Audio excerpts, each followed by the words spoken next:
Good evening. I'd like to call to order the public hearing on the fiscal year 2025-2026 operating budget for today, Thursday, February 13th, 2025, beginning at 6:33 p.m. I'll conduct the roll call of the Finance Committee.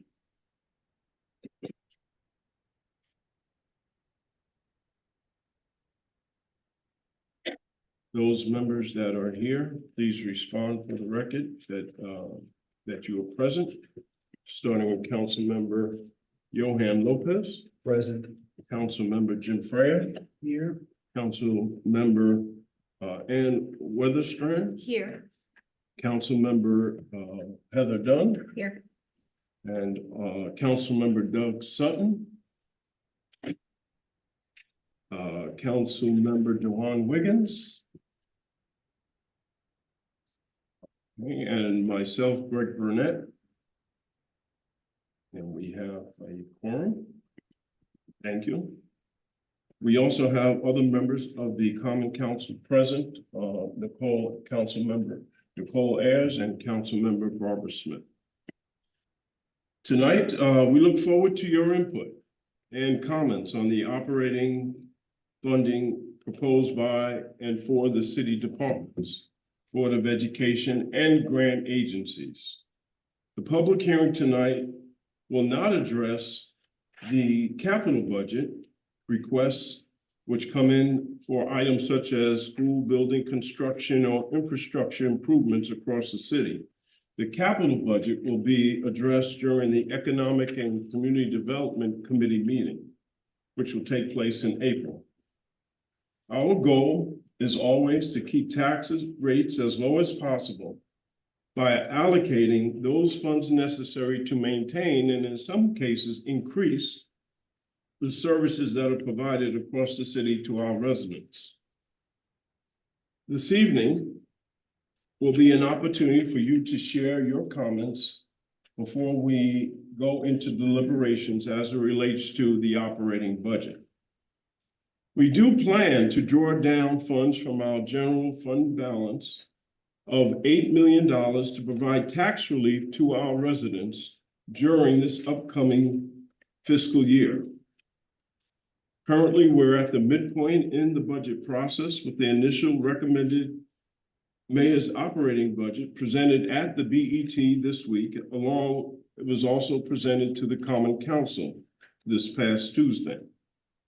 The recommended $450 million operating budget includes a proposed 4% or $9.3 million increase to the Board of Education and also a 2.5% or $5 million increase to the city departments. As many of you may know, we are presented with several budget challenges and priorities, as well as the continuing economic impacts as many of you are facing in your own households. However, decisions have to be made as to what actions we take now and what actions we have to phase in future budgets. After hearing your comments tonight, the Common Council Finance and Claims Committee will conduct a special meeting immediately following tonight's public hearing to discuss and recommend the operating budget cap. The cap represents the maximum limit on the total appropriations for the upcoming fiscal year. This recommendation will then go to the full Common Council for review and ratification on Tuesday, February 25th, with a charge to approve the operating budget cap on or before March 4th. If necessary, a special meeting of the Common Council to approve the operating budget cap will be scheduled. Once the cap is set, then the Board of Estimate and Taxation, known as the BET, will conduct departmental meetings and reviews during the month of March, which will culminate with the BET holding a public hearing on Wednesday, March 26th on the tentative operating budget. I implore you to please mark your calendars for that date, again, Wednesday, March 26th, for the BET public hearing, which will be another opportunity for the public to share their thoughts relating to the operating budget. Those individuals who wish to speak tonight related to the operating budget may raise their hand electronically if you're online, or here in the council chambers by signing in at the podium for the speaker list. We ask that you limit your comments to 3 minutes or less to allow everyone to have an opportunity to speak. We will provide you with a 30-second alert when your time is coming close to the 3 minutes. We also have translation available online via Zoom. And the instructions are, if you're online, to activate translation, click on show captions, then click on the up arrow next to that, and then choose captions and translations, and select the language of your choice.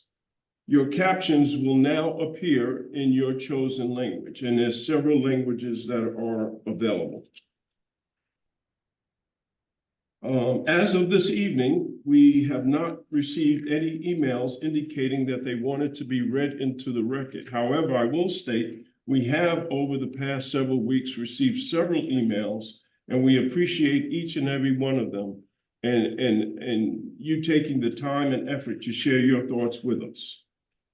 At this time, I'd like to invite Mayor Rilling to make a few opening comments before we start. Thank you, Mr. Burnett. First of all, I apologize that I'm not able to be there in person this evening, but it is really important to listen to some of the comments of the people that we represent to make sure that we have all the information necessary when we're making our final decisions. As you mentioned, and for the people's edification, this is still a work in progress. What you're hearing tonight is the initial iteration of the budget. And over the next couple of days, couple of weeks for the meetings, some of these things could change. And we wanted to make that very clear that this is not the final product. I know we've said it in the past, but we have to say it again, especially this year. This year is particularly difficult because, as you know, we had a revaluation. And because of the housing boom in the city of Norwalk, where the residential units increased significantly in value, and some of the vacancies in the commercial real estate caused the valuation to decrease. We find ourselves with a bit of a shift, not total shift to the residential, but the fact is that the residential is taking on a larger burden. And so we have to make sure that we do our due diligence and make sure that we try to perform and craft a budget that is fair, making sure that we fund the Board of Education so that our students can get a good education, but also keeping in mind that we have many people in town that are facing taxes that are a little bit higher than they'd like to see. So we want to make sure that we do the right thing. I want to thank the Finance Committee of the Common Council. I want to thank the Board of Estimate and Taxation for their hard work. And I want to thank Jared Schmidt and his team. Tom Ellis, and we have Agnes as well. I want to thank them for their hard work. Budgeting is not a scientific process. We do the best we can to take in what revenues we're going to have and what expenditures we're going to have. And as Mr. Burnett mentioned, we are going to draw down on a rainy day fund to the tune of $8 million. Again, in thanking the people I just thanked, most importantly, I'd like to thank the people in the community, the people who are here in the chamber, or there in the chamber this evening, the people that are online, and the people that took all the time to write to us to express their concerns. So I'll pass it back to you, Mr. Burnett, and thank you again. Thank you, Mr. Mayor. At this time, I'll open it up for members of the Finance Committee if they have any comments to make. Councilmember Johan Lopez. Yes, a quick question. To Jared. Jared's gonna get a sense of what we're dealing with in terms of budget constraints. Let's say, hypothetically speaking, we, raise the, increase on the BOE to, let's say, 4.5, assuming that 2.5 remains constant on the city side, what impact would that have essentially on the mill rate and overall property taxes or tax bills eventually, down the line? Specifically, to the scenario you posed, as Chairman pointed out in the beginning, the recommended amount for the Board of Ed right now is 4%. So going from 4% to 4.5%, for example, would bring the range of increase. So the range of increase at 4% would be 8.4% to 14.6%. So that's the range of the increase in tax bills for depending on which district you're in. So just keep that in the back of your mind, 8.4%, 14.6%. If you go to 4.5% increase for the Board of Education, that range increases from 8.7% to 15%. I understand. Okay. In terms of dollars, I'll give you some Yeah. examples in terms of dollars. District 1 at 4%, the median increase is $848. It's a 13.2% increase. If we were to go to 4.5%, it would go from $848 up to $873.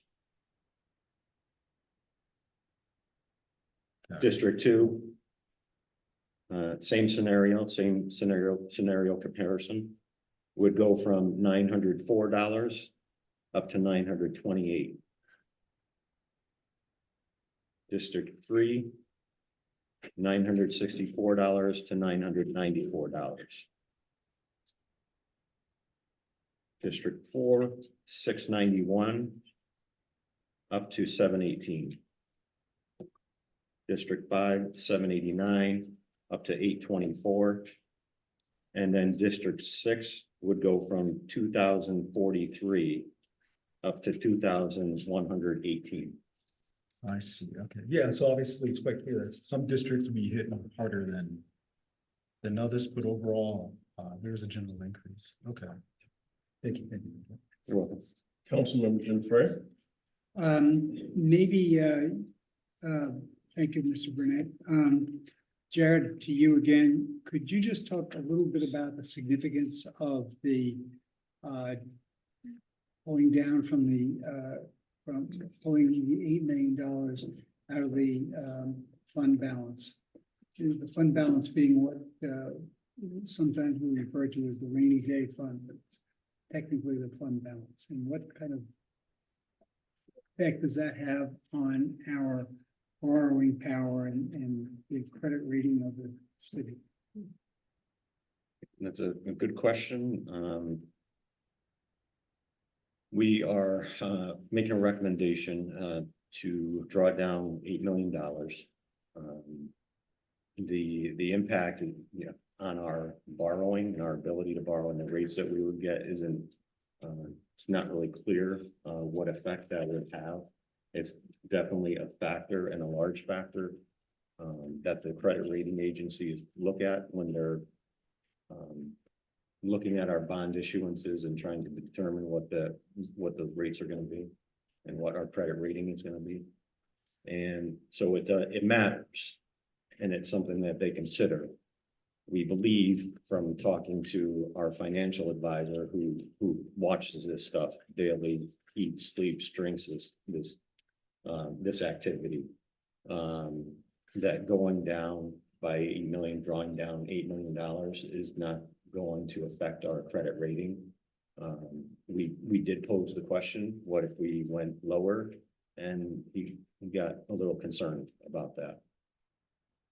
So that's the credit rating, bond issuance side of things, but there are other, I have other concerns, other budgetary concerns as well, because there are a number of one-time revenues and one-time measures that we're taking within this budget recommendation which normally, not a great thing to do, but because this is the challenge, one of the challenges and the biggest challenge that we're facing is the phase in, which is also limited in duration. So, I don't have a big problem with doing the one-time measures for a short period of time, because the challenge is a short period of time. However, if we keep doing them, we're kicking the can down the road. If we have $8 million that we're grabbing from somewhere else and infusing it into the budget, that $8 million is not going to be there next year. The cost still will still be there.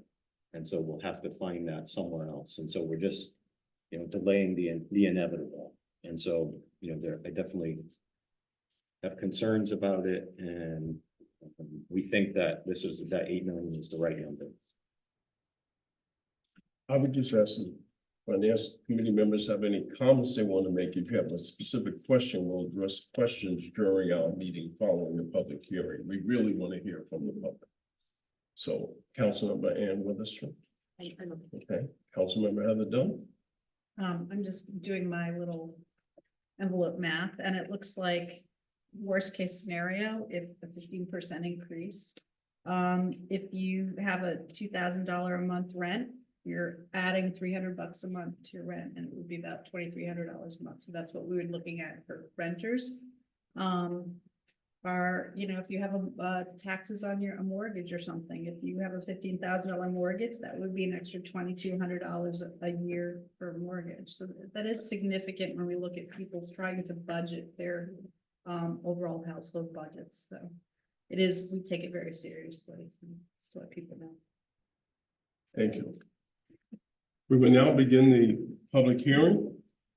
We'll start with the first three that have signed up in the council chambers, and then we'll look to see if there's anyone online, and we'll kind of go back and forth. So our comptroller, Chichime Lamb, will read the names of the first three people that have signed up.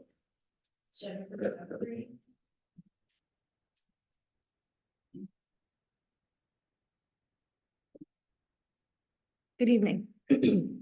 My name is Jennifer Jeffries, and I reside at 165 Winfield Street.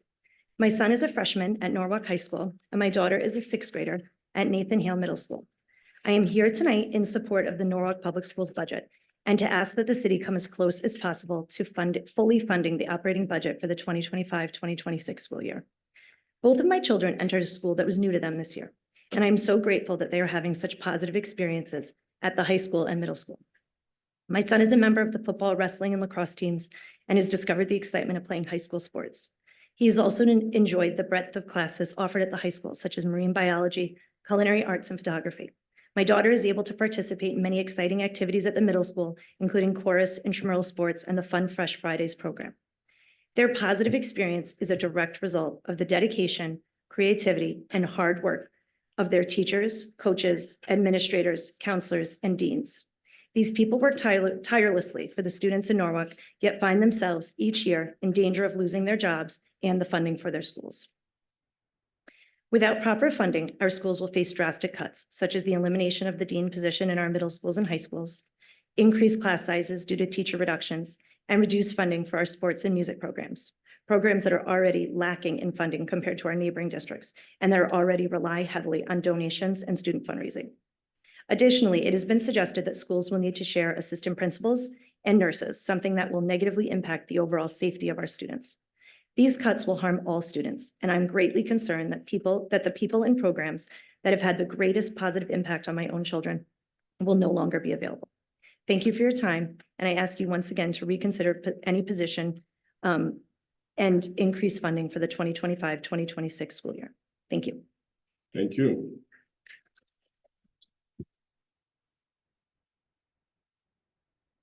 Mary Jordan.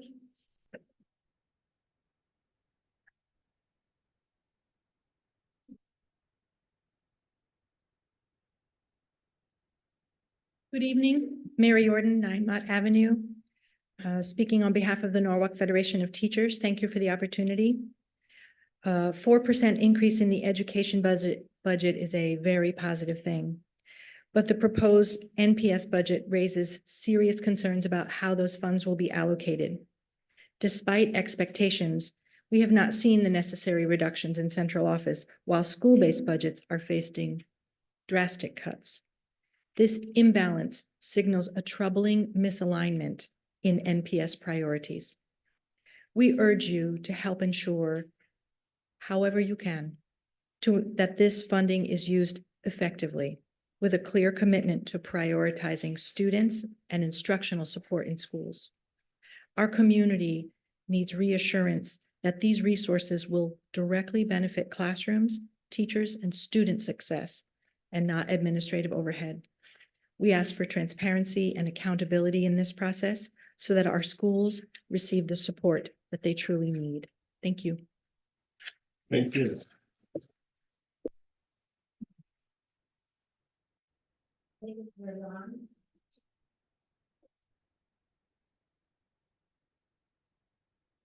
Hi, everybody. Nick Zerzan. I live at 1 Jean Avenue, and I'm a member of the School Governance Council at Fox Run. I have a student at Fox Run and 2 at Ponus Middle School, and 1 soon to be at P-Tech. And I'm speaking as a parent, and first I want to thank the mayor and the central office and all the teachers and Norwalk Public Education in general for the fantastic job that you guys have been doing, and my kids have benefited. I feel like every year it's gotten better, especially under this new administration, but the teachers, principals, nurses have given so much, and it doesn't go unnoticed. Obviously the costs have gone up, but I'd have to say whatever we can do to keep this budget funded, so that I think the central office has done quite a bit of cuts, and I think it's unfathomable for me to think of assistant principals and nurses and the sports being cut, especially on what happened 5 years ago with the pandemic, all that people were asked of and gave, and sort of right on in the trenches, so I think the more money we can give, the less infighting and the more cohesive it gets, and the better things continue to go. And I think it's all trending in the right direction. And as a taxpayer, I don't love paying more taxes, but I think investing in our children is, I think economists would share my opinion that there's not really a better investment than that. And I don't see a lot of waste. I don't think there's a lot of fat. I don't see people, hanging around, not doing their work. I think that money is well spent, and we can spend it now, even though it's a struggle and painful, or, we get presented with situations where we have no choice but to fund it, So I think you guys are doing a great job, and hopefully we could keep trending in that direction. And it might be a little painful to spend a little more, but the long-term investment pays off. Thank you. Thank you.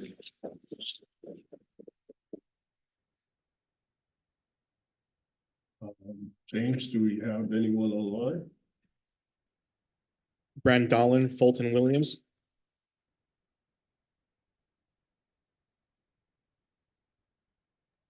Can you please state your name and address for the record? Hi, can everyone hear me? Yes, we can. Okay, wonderful. My name is Brandolyn Fulton Williams, and my address is 26 Belden Avenue.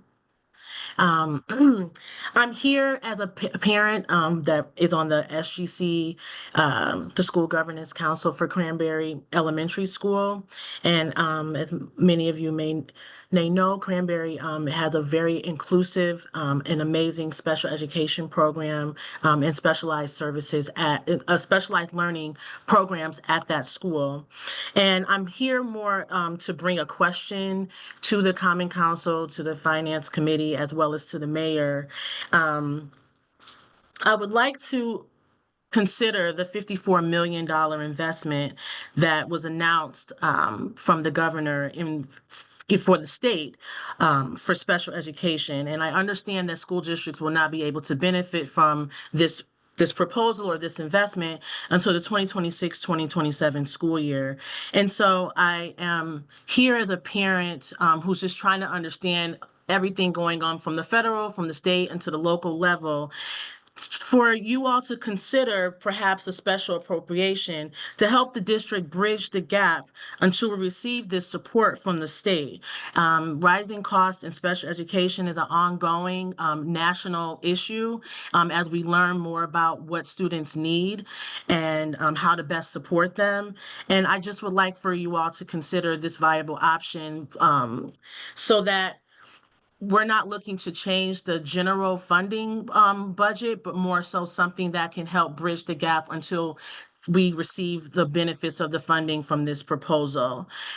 I think that this would help augment and help supplement some of the increases that are that the increases in special education to meet the needs of the district, which is causing the budget to be stressed.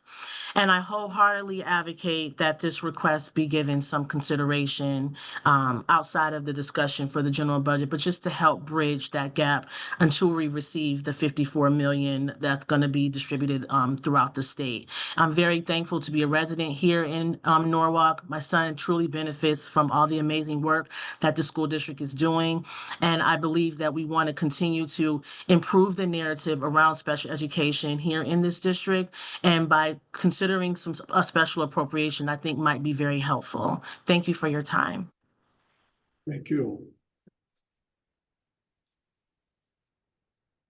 Let the record show that Finance Committee member Councilmember Doug Sutton joined the meeting at 6:59 p.m. James, do we have an additional online speaker? Abby Shiner.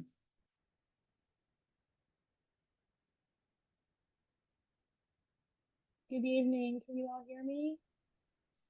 We can barely hear you, Abby. Oh, sorry. I don't know how to. Sorry. Hello, are you there? I'm here. I'm here. Can you hear me? We can hear you now, yes. Okay, good. Okay, thank you. Sorry about that. Okay. Good evening. My name is Abby Shiner, and I live at 41 Wolfcut Avenue, apartment 2J. My son currently attends the pre-K 5 class at Fox Run Elementary and receives special education services, including speech, physical therapy, and occupational therapy.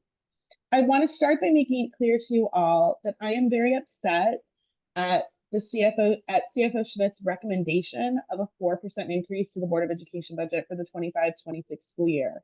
But more than upset, I am concerned. I have practiced my comments this evening several times, trying to remove the anger from my voice. If it creeps out, I'm sorry. Please know that this all comes from a place of huge concern for my son and the other children of the Norwalk Public Schools. Without education, without teachers and specialists and paraprofessionals and bus drivers and cafeteria aides and librarians and all of the myriad of people and programs that create education, most of us, if not all of us, would not have jobs. We would not know how to look at numbers. We would not know how to create spreadsheets or any of those things. We would not know how to make recommendations like the ones that you have made this evening. Just to clarify what the children of Norwalk will lose when you cut over 5% more from the suggested BOE budget, because let's be very clear, it is the children of Norwalk who ultimately lose. Here's what they lose.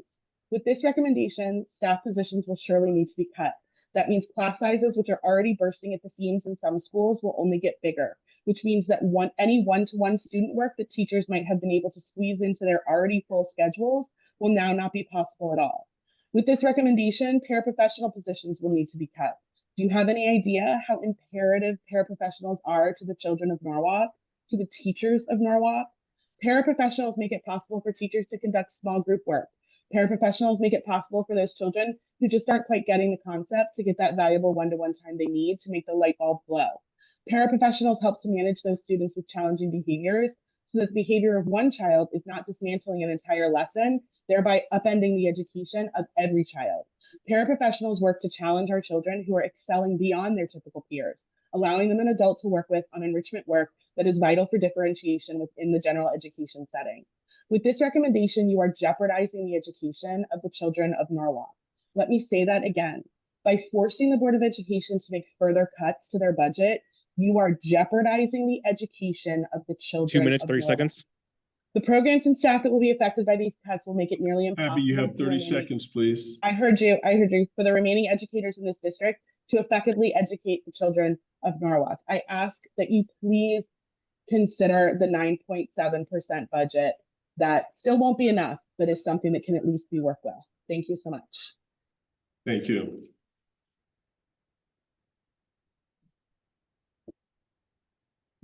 James, next person online. Amanda Triboli.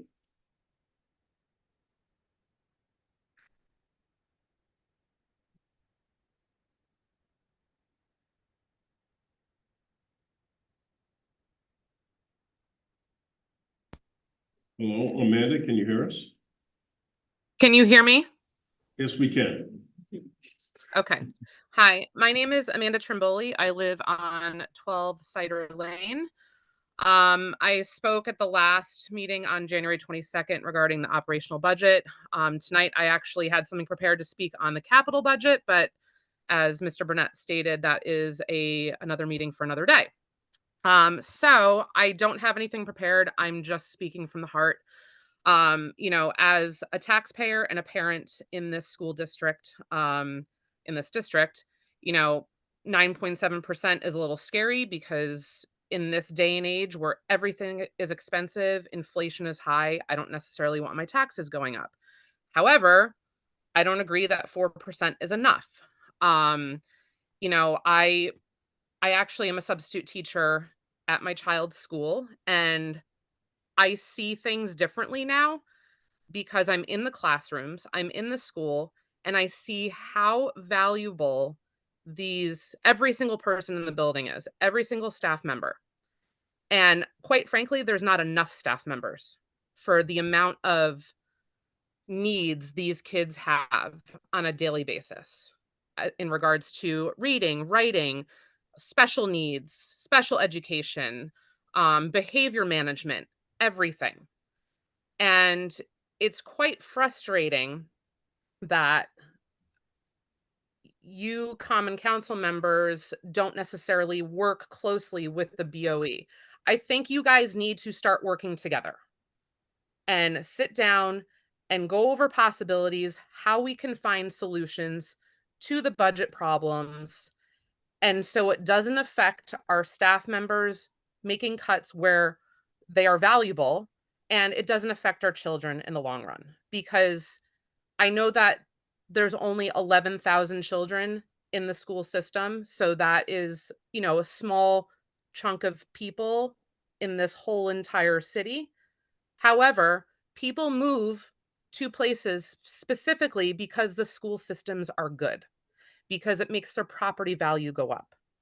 So I think it's really time to start investing in the schools and not leaving our kids behind. And for the BOE to come and say that all of these cuts are going to be made because they're not getting enough money from the city. 2 minutes and 30 seconds.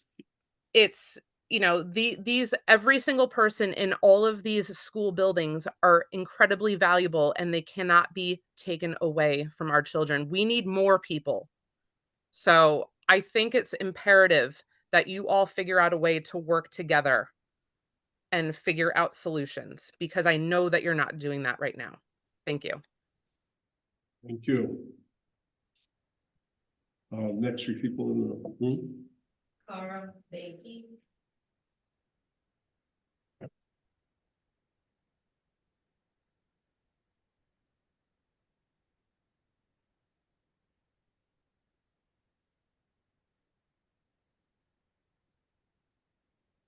Karen Nelson Bakey, 69 Melbourne Road. Good evening, Common Council Finance and Claims Committee members. As a resident of Norwalk, a parent of 2 children who went through our public schools, and a member of our Board of Education, now in my 4th year, I come before you to request that you sincerely reconsider the current Norwalk Public Schools budget ask before you. At this point in our budget cycle for our upcoming year, 25-26, we have already reduced by 10% from where we started at the end of last year, which was our initial ask from the district. Since then, we have significantly reduced positions in central office, bringing our ask to 9.7%, which is what the Board of Education Those people elected by the citizens and parents of Norwalk approved unanimously last month. We're now looking at a 4% increase as recently recommended by the city CFO.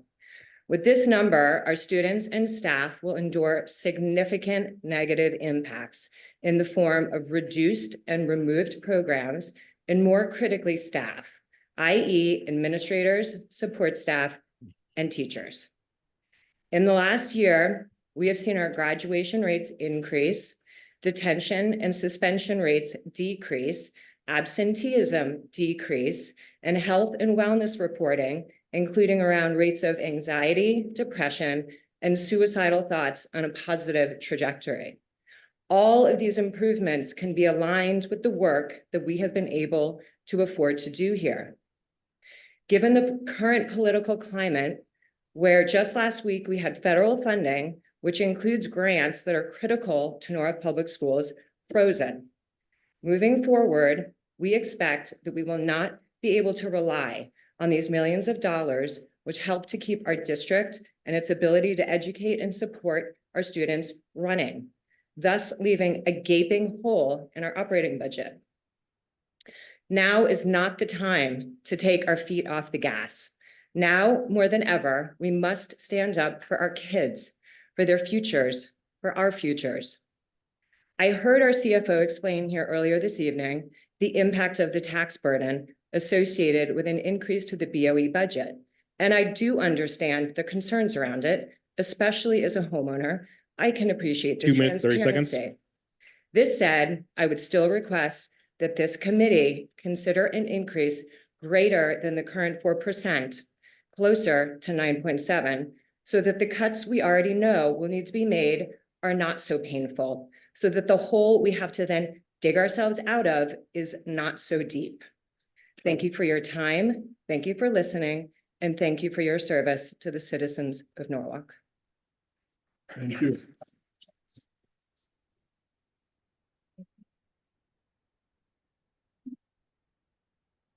Good evening, everyone, common council members, Jared. I'm not going to repeat everything that Kara said, but right now, with this climate, listening to families, because we are all out there, we're all elected officials. Diana Carpio, Board of Ed, mom, lifelong resident, homeowner. I too don't want my taxes to go up. But guess what? Prices are going up. Our children are our future. We have to think about them. So a few things about the importance of the budget. Sustaining educational quality. Without full approval or close to a 9.7, schools will lack resources needed to maintain or improve the quality of education. For example, the hiring of qualified teachers. Then there's also we've been having increases in graduation rates, like Carol said. That's a positive momentum. Everybody talks about how, our numbers are low, but we've been moving in a positive way. There's student success. Proper funding ensures that all students have essential services. For example, tutoring, counseling, extracurricular activities, sports, and a safe learning environment. That's only a few things that we discuss. There's also equal education. The budget helps ensure necessary resources to support all students, particularly those with special needs, English learners, or students from disadvantaged backgrounds. Operational efficiencies. There are expenses essential to run schools, updating technology, addressing health and safety needs at the schools. These have all increased in pricing. Staffing and retention. Schools need to be able to retain experienced educators, offer competitive salaries, and hire specialized staff for programs like special education or STEM programs. So I'm standing here as a mom, board member, homeowner, taxpayer, to please consider and approve a number higher than 4% and closer to the 9.7. This will help provide high quality and safe education for all students. The students and staff all deserve a successful and positive school environment. Thank you. Thank you.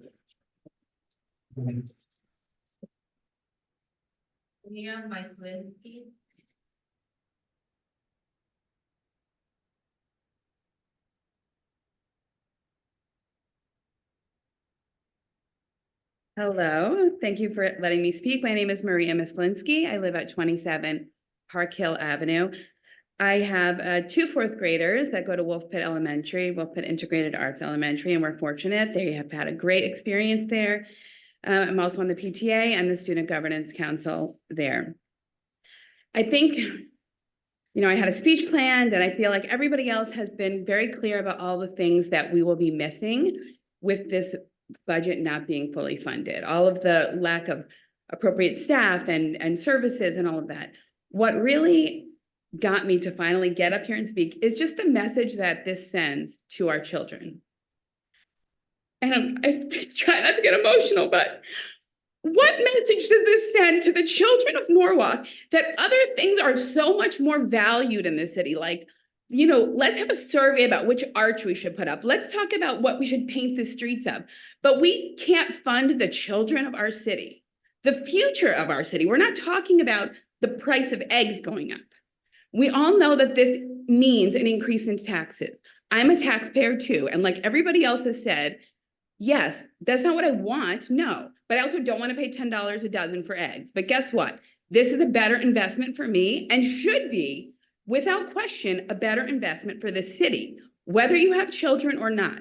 As somebody else already said, people move to towns and cities for their school systems. People leave towns and cities, and I have friends that have left Norwalk to go other places because of better school systems. When is Norwalk going to wake up and say, this is where we need to invest? We want people to come here, not let's keep approving more and more apartments so people come here without kids. Do we want to have a future of Norwalk? We've had many people stand up and say, I'm a lifelong Norwalk resident. I'm not. I moved here as an adult. My husband is a lifelong Norwalk resident. But do we want to keep having this?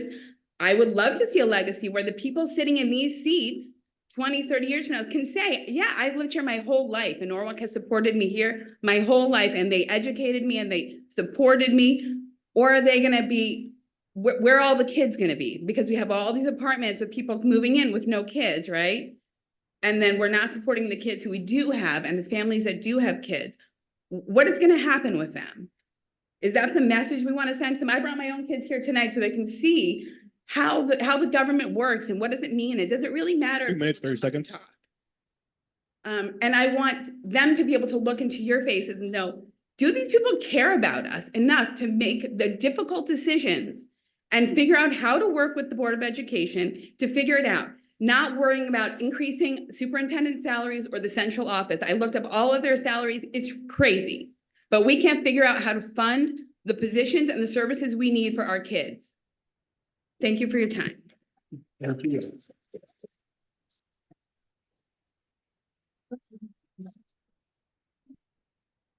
James, the next three speakers online, please.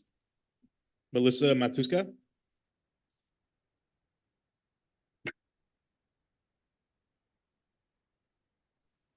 Hi, can you hear me? Yes, we can, Melissa. Great. My name is Melissa Matuska and I reside at 1 Longshore Avenue. My son attends Rowayton Elementary. I appreciate the work that has gone into preparing the proposed budget for the City of Norwalk schools for the 2025 to 26 school year. While I understand the constraints the city faces, I'd like to highlight a few points for consideration regarding the proposed funding, especially given the need to staff for a new elementary school in Sono. Our Chief Financial Officer, Jared Schmidt, who joined the City of Norwalk from the town of Fairfield, has made significant strides in understating the city's budgetary needs.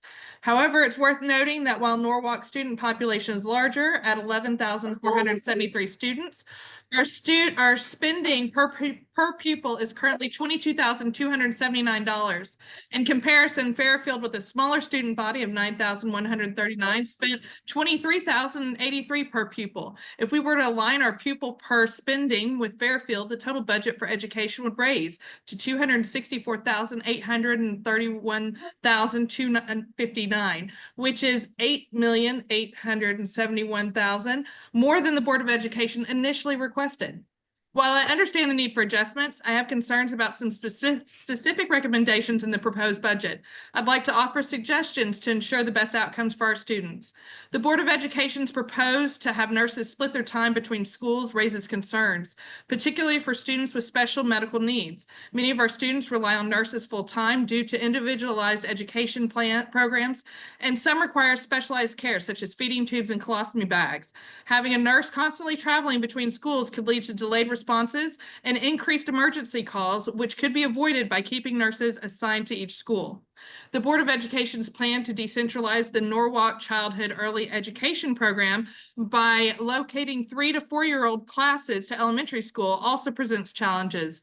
While I fully understand the need for more classrooms, I believe the current model with a centralized location at 11 Allen Street has been highly effective. The specialized teachers and dedicated space provide a supportive environment for both children and parents.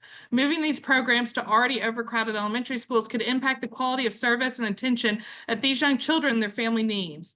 I recommend exploring the possibility of relocating the senior center to create additional space at NECC at 11 Allen Street, allowing for both expansion and continuum of care. What's currently proposed is about $1 million to 2 minutes, 30 seconds. to have more special education teachers at each of these elementary schools because we're decentralizing this program. In conclusion, I believe that with careful consideration and thoughtful adjustments, we can ensure a budget that not only meets the city's financial needs, but also continues to prioritize the well-being and educational success of our students. Thank you. Thank you.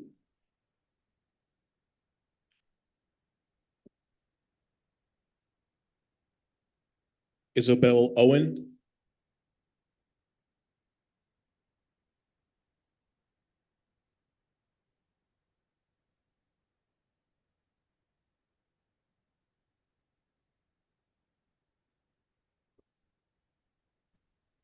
Can you hear me okay? Yes, we can hear you. Sorry. Good evening, everybody. My name is Isabel Owen, and I live at 5 Locust Street. I'm on the SGC at Nathan Hale, and I'm a parent to a 6th grader at Nathan Hale, as well as to 2 Norwalk Public Schools graduates who are out there making an impact on the world. I'm also an educator in a neighboring district, and I have always had the option to enroll my children there, but I've always chosen to keep them in Norwalk. My sister and many friends are proud Norwalk educators. The teachers who've taught my children at Marvin, Nathan Hale, and Norwalk High School have consistently been extremely experienced, highly effective, hardworking, and compassionate professionals. I'm here today to add my voice to advocate for increasing the funding of the BOE budget.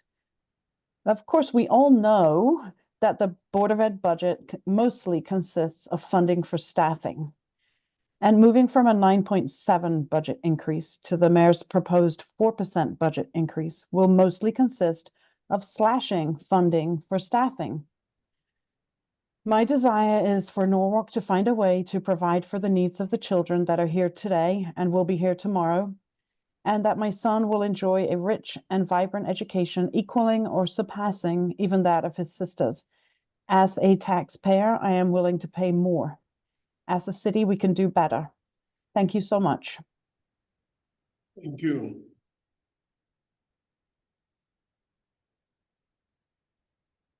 There are no more online at this time, Mr. Burnett. What was it? Oh, no one else online? No, sir. Okay, great. Next 3 here.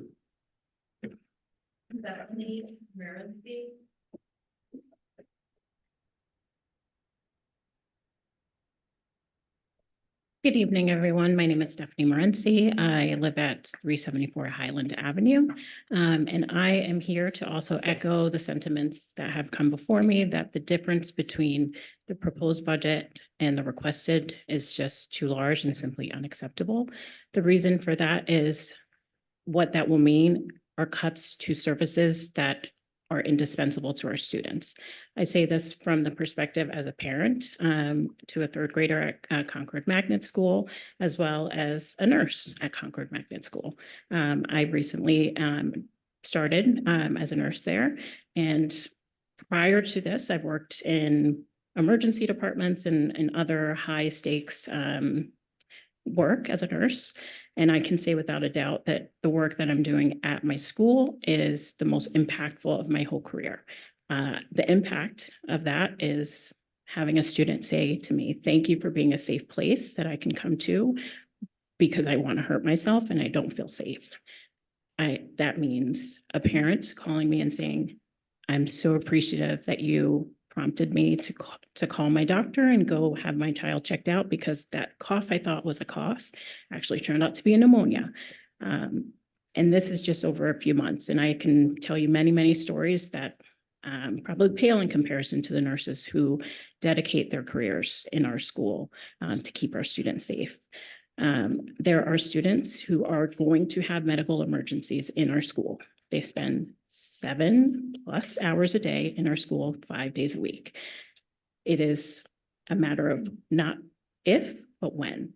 So if a student is at a school where there is no nurse because they're sharing duties, we're now expecting educators and other staff to take on the role of a trained nurse to keep our students safe. That is not their duty. That is not their area of expertise. And quite frankly, that is something that would cause me to have a severe fear if I was not a medical person. So it's, yes, I understand making or deciding on budget cuts is not something that I envy at all. I understand. But the risk that we're putting our children in by cutting services like nursing and other things is going to end up costing us, maybe in the form of a lawsuit, heaven forbid, in the form of a life. It's 2 not- minutes, 30 seconds. It's not a gamble that I think that we should be taking. I also want us to consider that, yes, we are in a very tough economic time, but our students and our children are not immune to that. So setting them up for having less opportunities, less to offer to the workforce, less to offer on their college applications is going to put them even further behind in an economy 3 that minutes. is very difficult. Thank you for your time. Thank you.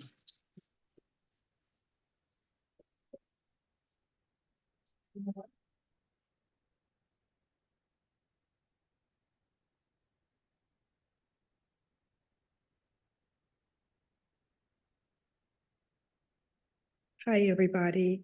Lynn Moore, 813 Foxborough Drive, Norwalk, Connecticut, president of the Administrators Union, co-chair of School Governance Council, taxpayer, and the Norwalk High principal.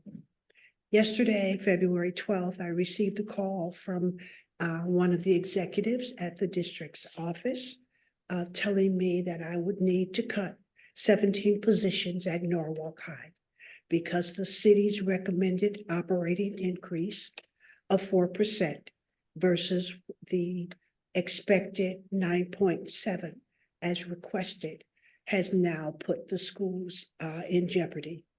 Really, that's ridiculous. There are not 17 positions to cut. So what do? Cut all the math teachers and then students can have math in the auditorium with the Chromebook and have no direct instruction? We can't cut special education paras. That's based on the IEPs.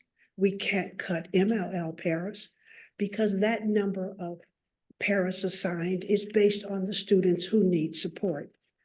Why build a new school if we are not going to be able to offer rigorous programming for our students? Let's just tell Gilbane it's all over. We need to quit, because if it's 17 this year, who knows how many it will be in the following year. all of us as principals, we're all in that same situation where we all received a call with the magic number. How that number was developed, I do not know. Elementary and middle schools do have Title I funding, so they do have funding that they could possibly use if it's not supplanting services to support their building. We do not have that at the high school level. It is true that we can make some additional cuts in central office in terms of the central office staff.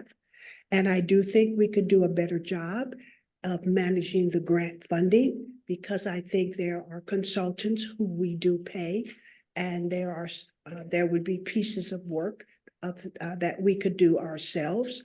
But the bottom line is that 4% is not enough.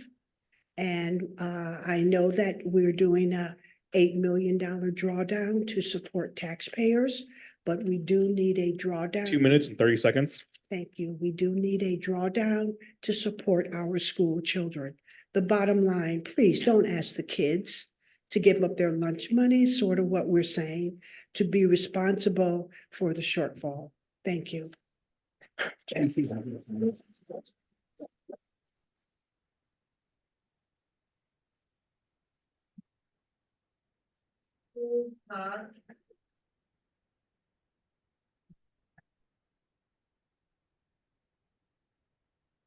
Good evening.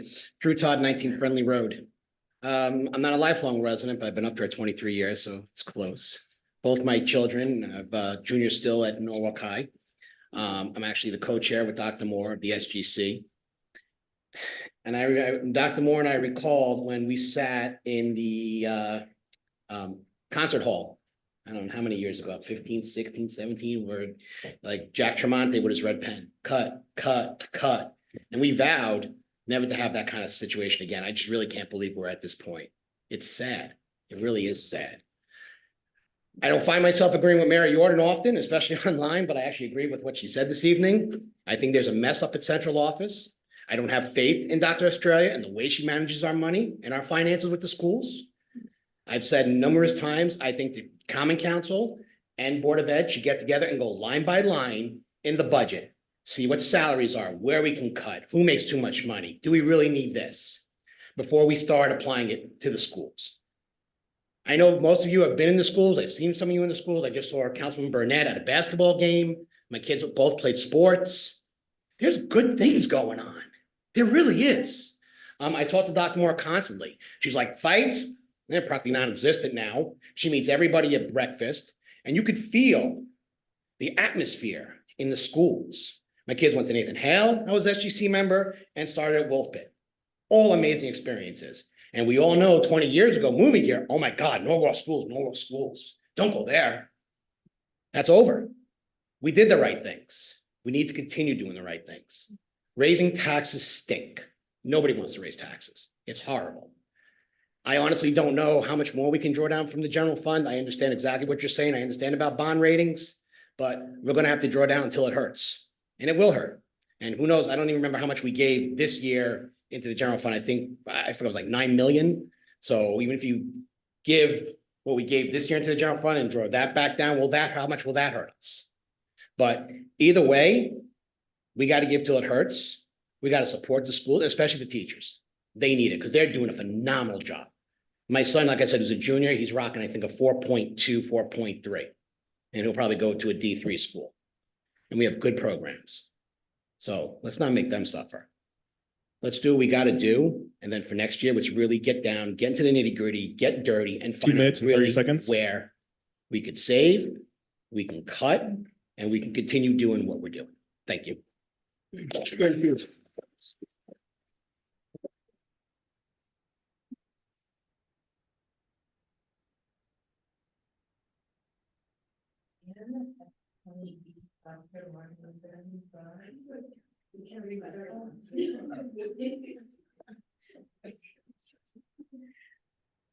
Good evening, Mayor and council members.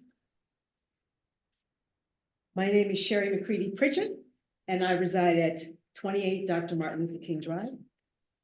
A lifelong resident, I serve as co-chair of the Board of Education I also attended Norwalk Public Schools. My daughter attended Norwalk Public Schools, and I also was an employee of Norwalk Public Schools at one time.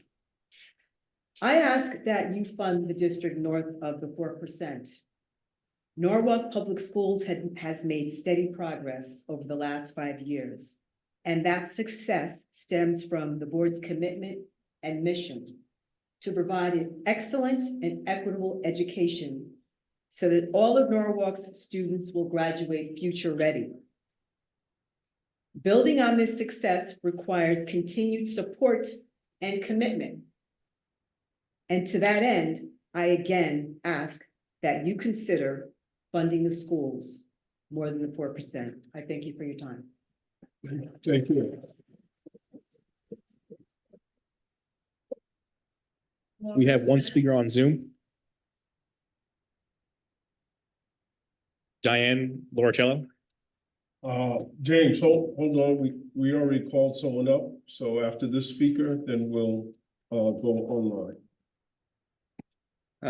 Great evening, Mayor Williams, council members, Mr. Burnett, Norwalk community, Dr. Moore, and fellow educators. My name is Morris Red, and I reside at 16 Quaker Road. I'm a teacher and an advocate for fully funded education. I teach adult education at Norwalk High School, and my adult learners are fearful of diminished educational resources for their children. Thank you for presenting the case at hand regarding the need for budgetary revisions. As you said, Mr. Burnett, we're feeling the pain of current fiscal realities in our homes, our city, as you have indicated, and in our schools. Although we recognize that monies must come from somewhere, I like to appeal that you find it elsewhere other than the education, and namely Norwalk High School. I've seen far too many times that municipalities use school funds as a cushion for other less essential services. Norwalk schools already experience myriad challenges, many of which stem from budgetary restraints. Whereas we would hope for additional funding to educate and grow the future leaders of this great city and this nation, the worst case scenario is merely funding schools at the same level as it is currently. While fully funding is important, increasing the funding, in my opinion, is more important. I close with this last point. The city is pouring millions of dollars, like Dr. Moore mentioned, into the construction of a new Norwalk High School. While I'm ecstatic about that, it's futile to construct a beautiful structure while deconstructing the education within its walls before this building is completed. I reiterate that the schools do not need to have funds reduced, but instead be fully funded, if not overfunded, for this new budget consideration. Thank you. Thank you.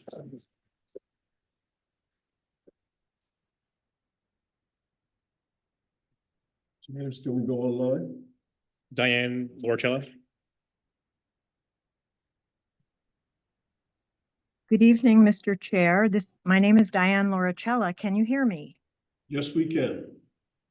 Thank you very much for allowing me to speak virtually, although I really wish you all would add video when people speak virtually. Let's change that. I wanted to speak tonight in a different vein, and I have listened to all of the very good discussions thus far. We have to look at needs versus wants. That's something that just is not happening in the operating budget funding of the city and the school system on certain particular things.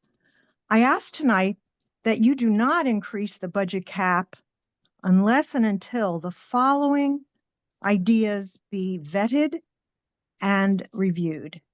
I will say, I'm a renter, and I will say, if you truly look at the following things, and I will be adding more during the Board of Estimate meetings, but the following things, then I would say, consider raising the amount of money you're going to fund the Board of Ed by 0.5% to a full percent, but not until they take a look at the following. Number one, under revenues, this city, I did listen to the Common Council and the Board of Estimate presentation by Mr. Schmidt. And once again, and as you know, I have sat through years of these same types of reviews, the same discussion of this will be a tough year, and the same clarification or declaration, we have looked under every rock, we are still looking, we're doing our best. I don't think so, and here's why. I didn't hear anything about increasing enforcement, for instance, in our zoning and health violations, and that should include education, but our enforcement dollars would send a message and improve quality of life, at least for the next year or two. I also do not see the benefit of having a part-time grant coordinator in our city. I have been on the record for years begging you not only to get it out of the mayor's office and place it under the finance director, because having a full-time grant coordinator is a way to guarantee more funding, not just for capital projects. I also believe we can have savings. Corporation Counsel, for those of you that have looked at the budget, Corporation Counsel is increasing 8.95%, and the Chief of Staff, once again, double-digit increases. 2 minutes and Last year- 30 seconds. I also believe that you have to take a look at Board of Education. The parents should be angry at Dr. Estrella because, number one, they should consider transferring the Welcome Center to a city-owned building and make sure that it's a wonderful idea, but we are currently spending way too much money on a private building rental when we have many buildings that could have been. Thank you, Ms. Laura Shelley. Your time is up.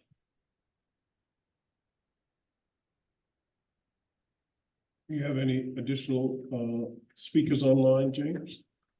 We do not at this time. Okay.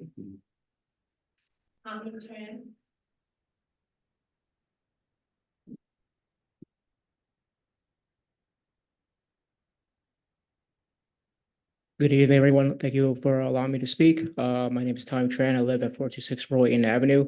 I'm here to advocate for my two daughters, Amy, Caroline, 7 and 5 years old.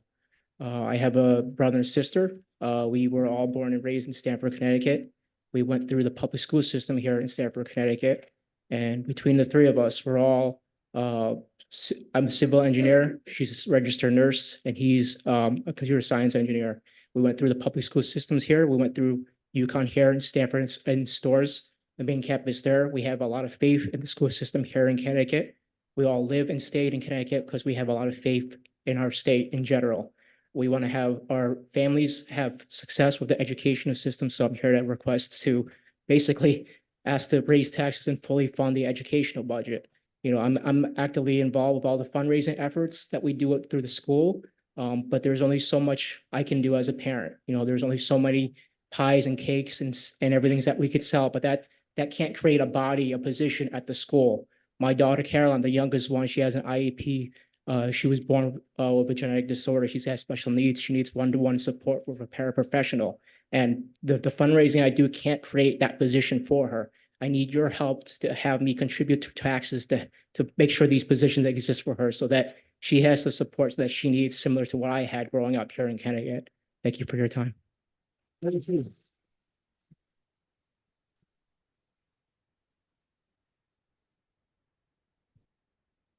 Is there anyone else who might have come in late who wishes to speak and did not sign up? Yes. Please state your name and address. Larry Anastasia, 16 Marlborough Road. First, I want to start by saying thank you to everybody who came out tonight. Appreciate the support for our schools and most importantly, the children of our beautiful town of Norwalk. I have two kids that go to Cranberry and West Rocks. I'm currently a teacher at Norwalk High. I've been there for 22 years. Throughout that time, I played several different roles, from football coach, science teacher, and I'm currently dean of students. As you've heard, that's one of the positions proposed to be cut with this budget cycle. I plan to hopefully find a place in Norwalk if that does happen, because I'm dedicated to this city. And I will find a place somewhere if that does happen. I'm going to tell a quick story. My grandfather ran for mayor, and probably when my son's about my age now. And he lost that election because he was going to raise taxes. Sometimes taxes need to be raised. If that's what it takes to get our budget passed, then I'm all for raising my taxes at 16 Marlborough Road. Thank you. Thank you.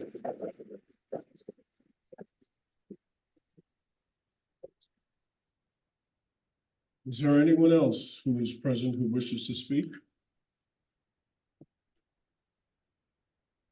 And do we have anyone online, James? There are none, Mr. Burnett. Okay. All right, I'll ask one more time. Okay, at this point, if no one else wishes to speak, we appreciate all the comments that were made this evening. And I'll call for a motion to adjourn the public hearing. Councilmember Johan Lopez, thank you. All those in agreement, show by a sign of aye. And we are adjourned the public hearing. And we will begin in just a few minutes, the special meeting of the Finance and Claims Committee. We have items to cover in addition to the budget that we'll address first.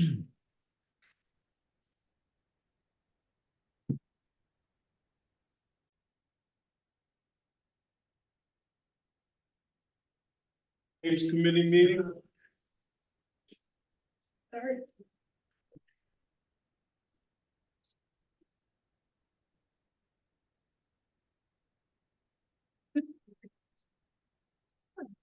You're not allowed to do that. I know, stay.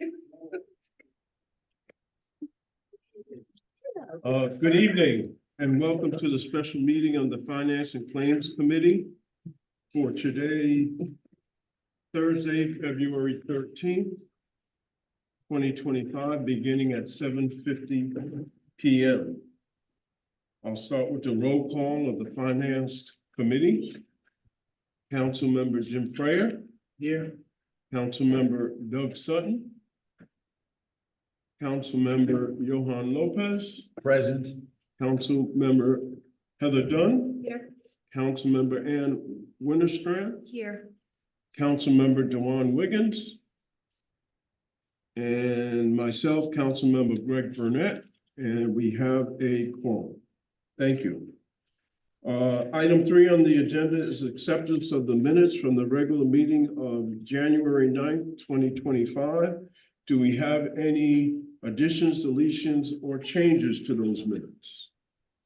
I just have a couple of minor typo corrections. Chair, quick question. Did someone have to move it? We have to move it. We move after the corrections. So on page 5, at the top of the page, the spelling of Mr. Gorman's name, Gorman. And also in the third one, in the fourth paragraph, the second to last sentence where it says he added that there, THERE, should be corrected there. And then on page 9 of the minutes, at the middle of the page where it says he hopes the city will see that a set of come true dollars should be some, SOME.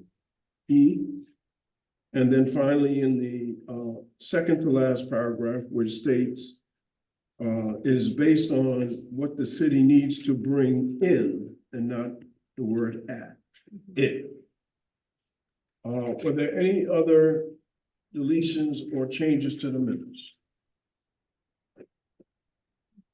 Hearing none, if we can have a motion to accept the minutes with the necessary corrections. Councilmember Johan Lopez, thank you. I'll call for the question. All those in favor show by the sign of aye. And it is unanimous. Thank you. We also have the minutes of the special meeting on January 22nd, 2025. Do we have a motion to approve those minutes? Councilmember Jim Freya, thank you. Do we have any additions, deletions, or changes? Okay, seeing none, I'll call for the question. All those in favor of the minutes show by a sign of aye. Question or? Oh, no, aye. And it's unanimous. Thank you. All right, moving on to item 4, which is public participation. I do not see anyone in the audience. They cleared out on us. Do we have anyone online, James? Diane Loracella. Okay, you can. Hello, Hey, good Diane. evening. Good Once evening. again, good evening. Diane Loracella, 21 Little Fox Lane. Tonight's agenda presents some, of course, very important decisions. I wanted to speak on two of those items. The first is the Butler Street purchase. I really don't understand why this city did not take this site by eminent domain. 1.1 million, originally purported to be 1.4 or 5 million, has been very suspect because I believe that the site has actually been checked at about $300,000 or $400,000. Quite frankly, the deal is not considered due diligence and not responsible. I remember reading or hearing someone equating the value of the extra parking spaces across the street the same as our Sono train station. That is a huge mistake, and in no way are they equivalent, in fact. I believe it's a mistake to allow this 1.1 million to be purchased no matter what. I think it should have been taken by eminent domain, and I ask that you send this back to committee. It is not a good deal. As far as the budget goes, I just know that you don't have a very easy job for sure over the years.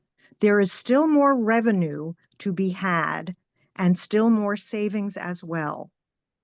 The Board of Ed's top heaviness made me think that Mary Jordan's comment needs heavy consideration by all of you to see what she was speaking about, because it is a top heavy and has been a top heavy administration for years, and the Board of Ed members have allowed it and have been wooed into it.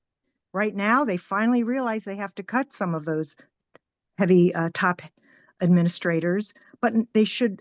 I'm very worried that more teachers and the nurses and the paras are being cut, and it's something that you really need to take a look at before you in any way raise their amount to above 4%. Lastly, I wanted to say that there needs to be an investigation of why the Ely School was not used as the school for South Norwalk's local school. There's a lot of story behind it, and we've spent extra millions of dollars on this South Norwalk school. I'm a big proponent of neighborhood schools, but the Ely School is, again, something that we own, and we could have found a way. What you're hearing about the open space swapping is not true, and it was an excuse used to move to the current site. And the reason I'm mentioning it is we have an election year coming up. And a lot of you should look into this because it's now costing us millions of dollars more that we would not have to draw down of the 8 million, and we could spend on the teachers and the other important things that we need in our city and our departments. So if we spend some of our capital money foolishly, it hurts us, of course, in the operating budget. There are other ways we've been wasteful in our operating budget with utilities, but I'm going to wait and give a very detailed review of how we are wasting on that particular line item for the Board of Estimate, because they have line item powers. Thank you for your time. I do feel that you should not approve the Butler Street purchase. It is not a good deal for Norwalk. 1.1 million is a ripoff, plain and simple. Thank you. Thank you, Diane. Is there anyone else online that wishes to speak? There are none at this time.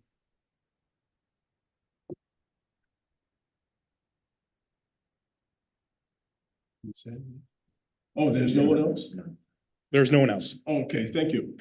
With that, we will close public participation and move on to item 5 under our reports. And we'll start with item A, which is the update from Oak Hills Park Authority, monthly financial statements for December 2024. And we have Denise Brown from the Oak Hills Park Authority Board to bring us the update. Good evening, Denise. Good evening, everybody. Good evening, Mr. Burnett. Yeah, I have a quick report tonight. I'm sure you'll appreciate that. The the year end for our December 31st, we've had a pretty good, year ending for our net operating income. We came above what we had budgeted. We were above budget by about $141,000, and our expenses were a little over budget by about $7,000. So we actually turned out for the year end to be above budget by about $133,000. So that was pretty much with our golf rounds going from November into the beginning of December. But as you can see, for December, things have gotten extremely quiet for us. So that's to be expected. We do have our positive cash balance is about $607,000. And we have made up to December 31st about $99,000 in our debt city payments. And so we are on course for making our payments. We will be continuing them through our monthly rounds as everything goes. Of course, January, February, they'll be a lot smaller, but we do make our payments regardless. And we're going to continue with our capital improvements. One of our big projects is the bunkers, which will now be the second half, but that will be in October, November for next year, or actually this year. And our tennis courts, we're completing the fencing. There has been a lot of weather delays, and they started late. They didn't start until after Christmas. And so they have been slowly getting through little pockets of good weather.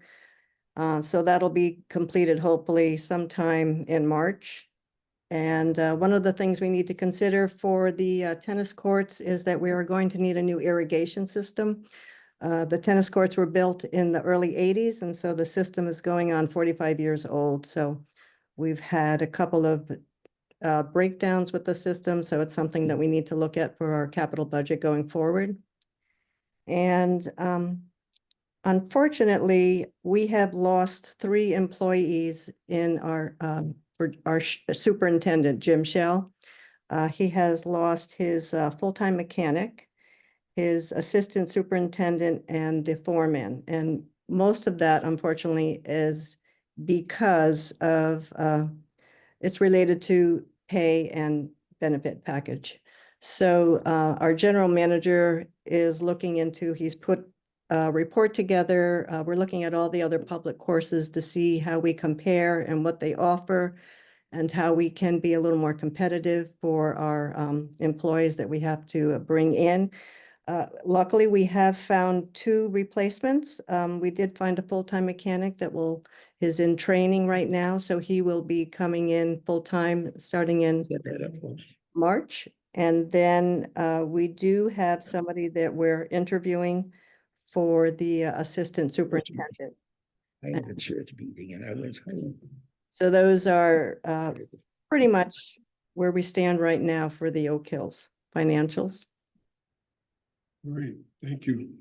Any questions for Denise in Oak Hills? Since I know, since our last meeting, I have seen quite a bit more of, I'll say, social presence as it relates to the restaurant. Yes, they're doing a lot more advertising. They're having, and they're having a good turnout. They're having, let's see, jazz is on Sundays in the late afternoon, and then there's more of a rock and roll style band, light rock and roll, I won't say heavy duty, coming in on Saturday night, and that has been drawing in good crowds. So they're pretty pleased, weather permitting. They're struggling with a little bit of the weather, but yes, they're having good on the weekends, which is good. And as it relates to any pre-sales at this point prior to the opening in 2025? Is the sales going well? Well, we have sold, we have pre-sales up to 50 passes, and I think we're at 47. So we have pretty much hit our target for what we are selling for the passes. Good. That's good. And we do have, people purchasing gift certificates and things like that. So it's good. It's a good start for the year. Okay, any other questions or comments for Oak Hills? All right, great. Thank you, Denise. We appreciate the update, and we'll see you next month. Thank you very much. Great. Let the record show that Councilmember Doug Sutton from the Finance Committee joined the meeting at 2 p.m.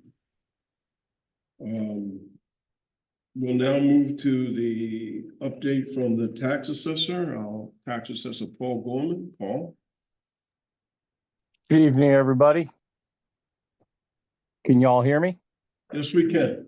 Okay, just want to make sure. So things going on in the assessor's office. We are working towards getting the grand list finalized. Endeavoring to get that done by the end of next week. We did have some complications when it came to just not having enough staff, but that, as I explained at our last meeting, that is changing, so we should be good going forward.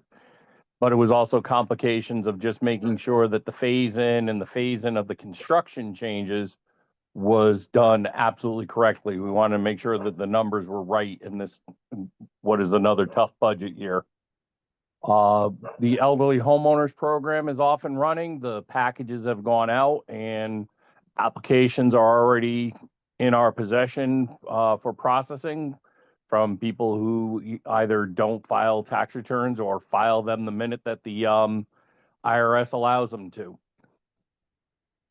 And then the last major thing that's going on this past Sunday at midnight was officially the start of MTS doing the sweeps of the city for the registrations of vehicles that are not registered in Norwalk, but that maybe should be.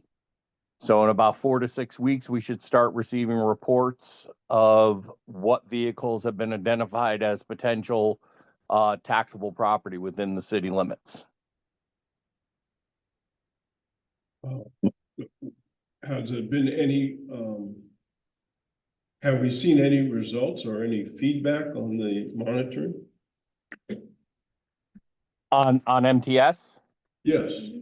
Oh, no, like I said, it's going to be 4 to 6 weeks because before we could get any results, we've set up parameters that they have to see the same car at least 3 times in a 4 to 6 week period. So they have to sweep the city multiple times before anything will be generated. And then the first step is MTS sends a letter directly to the person in question and says, your car has been identified as a potential taxable piece of property for the city of Norwalk. If you do not agree with this and can prove it, contact our office. And that's the first step. So we're probably a good 8 to 10 weeks away from there being a batch of cars that are going to be turned over for billing purposes. It's a long process to get it first rolling. And then once it's going, then it'll be a continuous process of things coming on and things being proven or disproven. Okay, thank you for that. Any questions? Yes, Councilmember Gianfredo. Paul, do you have any idea of what the increase in the grand list is based on the phasing in of abatements that have retired and new buildings that may have had COs put forth? Unfortunately, Jim, no, I do not have any hard statistics because A, we haven't been finalized, and B, unfortunately, I've been homebound this week with a health issue. So I don't have any immediate paperwork in front of me. I don't know if Jared has anything from the projections that we provided to the mayor that he might be able to share. I do. So the increase is, we take the phase-in piece of it, the 1/4. So that gets phased in 700, which is about 750 million. Because the overall increase, had it been done in a single year, would have been about $3 billion. So we're taking it basically in $750 million increments each year. The natural growth, we call the natural growth, was about 253 million. So those are, developments in progress, pools, additions, whatever the case may be. We can only take a third of that amount because of the phase-in. We're in the second year of the phase-in, so we have to, any additional construction that's come online also has to conform with the phase-in. So even though it's something that's done subsequent to the revow, we still have to take it in the phase-in? That's the statute, yes, that's what the law says. Yeah. Okay. Too bad. So what happens is, the 253 becomes $84 million, so we can only take a third of it. So it's 84 plus the. Plus the 750. 750. Right. Okay. As a percentage, that's not that good, big a percentage. We're talking about what? I'd have to do math on it. I don't know, what is the what's the grand list? Anybody? That would be about. I think it's a very small It's percentage. about 5.5%, 6%. Okay. Is it mostly commercial? Hopefully. The natural growth is typically mostly commercial. Okay. Yes. Yeah. Right. Every little bit helps. That's right. Okay. Any additional questions or comments for the tax assessor? I know, Paul, that last meeting or meeting before, we talked about the change in the motor vehicle tax, which won't, the North resident will not see the effect of that until the next fiscal year, correct? Right, this budget year, the Right. 26 budget year. Yeah. Right. Starting in July. Right.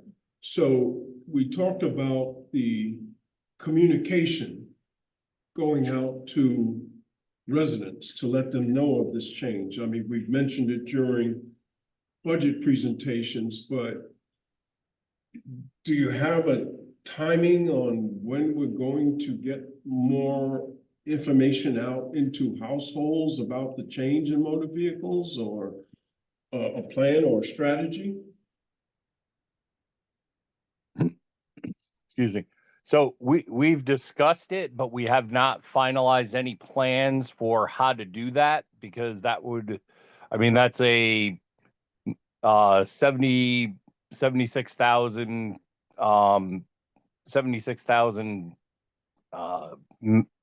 unit mailing if we were going to send something to everybody that owns a vehicle in the city of Norwalk.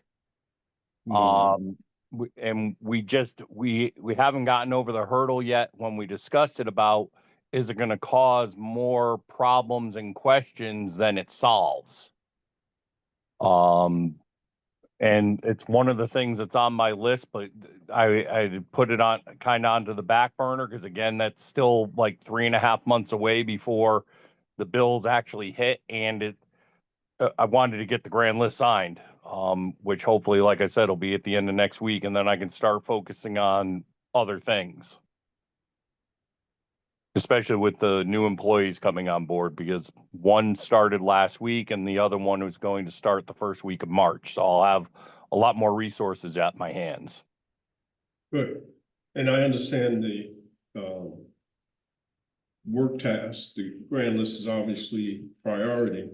However, I would emphasize that, I think it's important that we put together a strategy that how we're going to communicate to Norwalk residents about this change, almost in the same way that we had a educational package when we were doing the revow.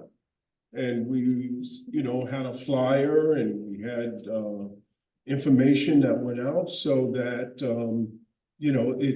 still there, obviously there was still some residents that were not aware or didn't understand, but we made a good faith effort to at least educate the public. And I think we need to take that same approach with the change in the motor vehicle tax. We agree. Okay. We will, and we'll definitely do that. There will, without a doubt, because it'll be glaring when, people get their tax bills glaring in a good way in this case, because their bills are gonna go down by approximately a third. But that will be a notice in there, and I'm sure we'll have some, social media and, typical, more traditional press, campaign before that as well to give them a heads up. Great. Can I just ask something on it? There's nothing that anybody has to do. I mean, as with the revow, you had the possibility of somebody coming into your house. You had to answer some questions. So there's not gonna be any questions that anybody has to ask. That's it, it's gonna be a low tax, that's all. Right. We have all the data that we need, and so it's just a matter of doing the Well, maybe what calculations. we ought to do is make everybody call in that has a car in New York, in Norwalk, in order that we can get their lower tax correct. And those people that have not registered, we would call. Jim, are you volunteering to answer the phones? No, I think we could do with an email blast that they could send in. It's only on an exception basis. We might have residents who see the bill lower and say, what's wrong with my bill? I'm used to a higher bill. I want to pay more. And we have to be prepared to answer them. I'll be more than happy to adjust their calculation accordingly then. Anybody that is willing to want to pay a higher tax, I can accommodate. No, but seriously, I think, even if we just send a letter or in some kind of public announcement that we say, if you want to make sure that you're going to get your lower tax, you've got to let us know that the car that you have is actually registered or is recognized as being a Norwalk car. I mean, we're spending the money on this service that's going around and it's going to sweep the city and to try and find those people that their cars maybe registered someplace else but used in Norwalk. It's a thought. We could talk about it. Yeah, think about it. All right. Can I ask Yes. a question about that? So, when they're going around and seeing about people's cars and stuff, there are a lot of people, not a lot, but there are people that spend the winter down in Florida maybe, and they register their cars there, even though they're, here mostly as their primary residence. Is there a way to track, how much time that they're here versus there? Well, a lot of them would also leave a car here and have another car down there. I know several people that register their cars in Florida without really. But if they're out of the state for more than 6 months, then that doesn't count. They registered car in Florida Yeah. and then they bring it up to Norwalk. Is that what you're Yeah. saying? But they only live in Norwalk less than 6 months. Okay. They live in Connecticut less than 6 months. No, Right, and they would be. you have to prove that you were here. I think Paul alluded to the fact that I'll let Paul speak, but he's, they do the monitoring and then they send the registered owner a letter, which gives them an opportunity to explain their situation. I guess Right. what I'm asking is, are we doing any like long range checking to make sure that they're actually not here more than 6 months? Do you know what I'm saying? So Paul, maybe the question is, seasonal, do they go out during different seasons? Or will they, Yeah, they'll be going around year round. It's, I mean, now that we've started with them, these sweeps just keep happening in the hopes that they just keep finding more and more stuff as time goes by. And in the case, I'll use the Florida car as an example. Before they even send a letter, one of the things that MTS has access to and checks is voter registration. So they could be registering their cars in Florida, and as Jim expressed, that they could be there 183 days. So they're there more than half the year. But if they're registered to vote in Norwalk, that's where they get taxed, because by being registered to vote, that's considered being residency. But they'll have ample opportunity to provide all documentation as to, in the past, I've seen from other towns where they'll supply shipping records, because a lot of people that do the snowbird type of thing, they pay for their car to be transported back and forth, and they fly, and they show trucking receipts for those kind of things. And if they, or I've had people submit their Easy Pass records to me, showing me when they came into the state of Connecticut, or into New York, I should say, because we don't have tolls here yet, and when they left, as proof, and showing that the car, like, for an entire, like, 4 or 5 days as they drove back down to Florida, was going through all the Easy Passes down the 95 corridor. So they'll have ample opportunity to prove whether or not they are actually a resident of Norwalk or not. And yes, long-term scanning is going to be going on. So if a person were to supposedly prove that they weren't here and claimed, oh yeah, we always leave in October, but that car is going to be, there's going to be a note about it. And if all of a sudden that license plate is picked up again in November, it's going to get questioned again as to why you said you're out of here all the time in October. It's November. How come you're still here? You also have the cars that are going down with kids to school, and obviously they're in school for, 9 months. That's good to know that there's more of just a snapshot, that just that 1 3 days. Yep.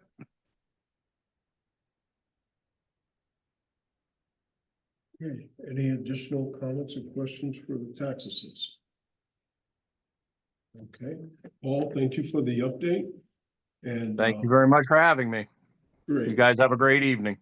You too. Bye-bye. Moving on in the agenda, item C, D, and E. C being the narrative on tax collections dated February 2025. D, monthly tax collector report dated January 2025. And E, claims committee report dated February 25th. And we have Lisa B with us today to give us our update. It's a pleasure to actually be in the room with you. So I figured I'm in the building, I'm going to come up. Cats are home. Cats are home. Cats and chickens are home. Look forward to seeing her cat. We're used to seeing the cats. I know. Well, I have good news for you tonight in terms of trying to keep things short. There are no claims because we weren't really processing refunds when we were in our collection cycle. So there'll be plenty next month, but there's no claims for this month. So moving to the narrative and the monthly end of January spreadsheet, the good news is we jumped from December at 62.53% collected to 91.26% collected because January was a very busy month. That 91.26% will go up significantly when we're done with the month of February because the last day to pay was February 3rd. And we did take in a lot of payments and process a lot of payments that first week of February. So those payments aren't reflected on the numbers that you see here, even though they were timely payments. The collection went very smoothly. It went very, very well. there were no major issues. And what we're now working toward is delinquent enforcement. So later this month, there will be delinquent notices going out. Those notices are called by law a demand for payment notice. The term demand is not meant to imply rudeness, but it's a statutory term that we are required to make demand of a taxpayer before we are able to pursue enforcement in any other manner. So all of our delinquent notices are called demand notices. After that, in March, we will file lien continuing certificates, which we do every March for past due real estate and sewer use accounts. We also do either once or twice a year, we do a wage garnishment for city employees or Board of Ed employees who owe past due taxes to Norwalk. So we will be working on that.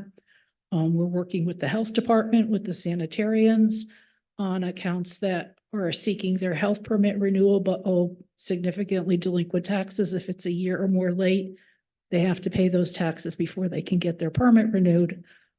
So between February and into June, we'll be working mostly on enforcement. And then, of course, once the mill rates are set, we look ahead to the billing in July. Of those motor vehicle changes that you spoke of, we'll be working with our software vendor and with the assessor on getting that set. And if he wants to do a mailing in conjunction with the motor vehicle bills, that would probably be a cost-effective way to do it. In the meantime, I put a little bit of information on our website about it, if anybody was interested in reading about it ahead of time. And also a lot of cars in Norwalk are leased vehicles. So there doesn't need to be a mailing done to the leasing companies because the leasing companies will already know because they tax vehicles for the whole state. So that's a chunk of that 76,000 that we really don't need to worry about sending that type of mailing to. But I can talk with Paul and Jared about that. So the only other thing I wanted to mention is there is less than a month to go on the redemption cycle for the tax sale that we had on September 9th. The end of the redemption period is March 10th. That's the last day for the owners to redeem their properties. And on March 11th, we deed them over to the bidders. There are still 4 properties that have not been redeemed. So there are 4 that stand to be sold. And that will happen next month. And I do appreciate the fact that yeah, everybody talks about the budget and taxes and how they don't want taxes to go up.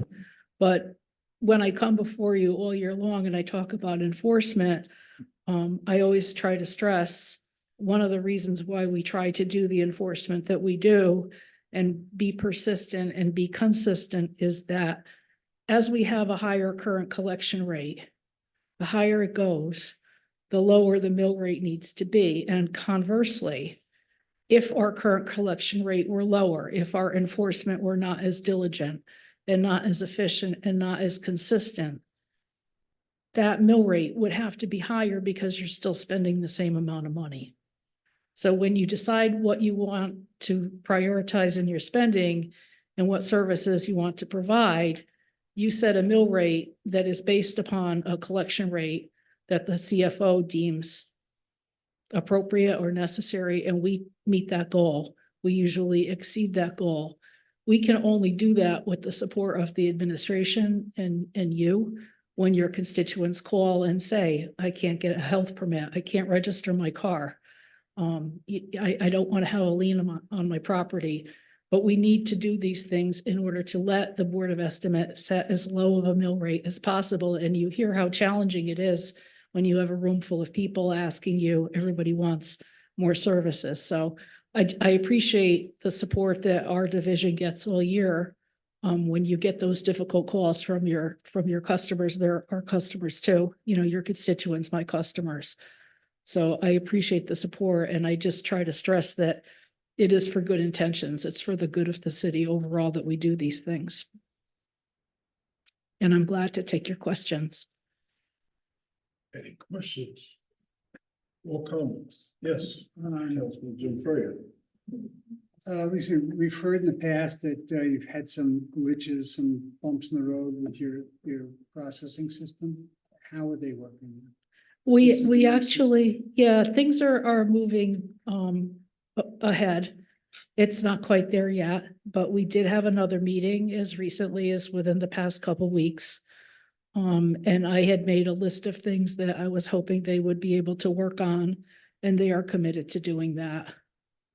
They have a deadline that they're gonna deliver on. I mean, I don't want it to be an open-ended thing that, yeah, we'll help you, but nothing happens. All I can say is there is no real hard and fast deadline.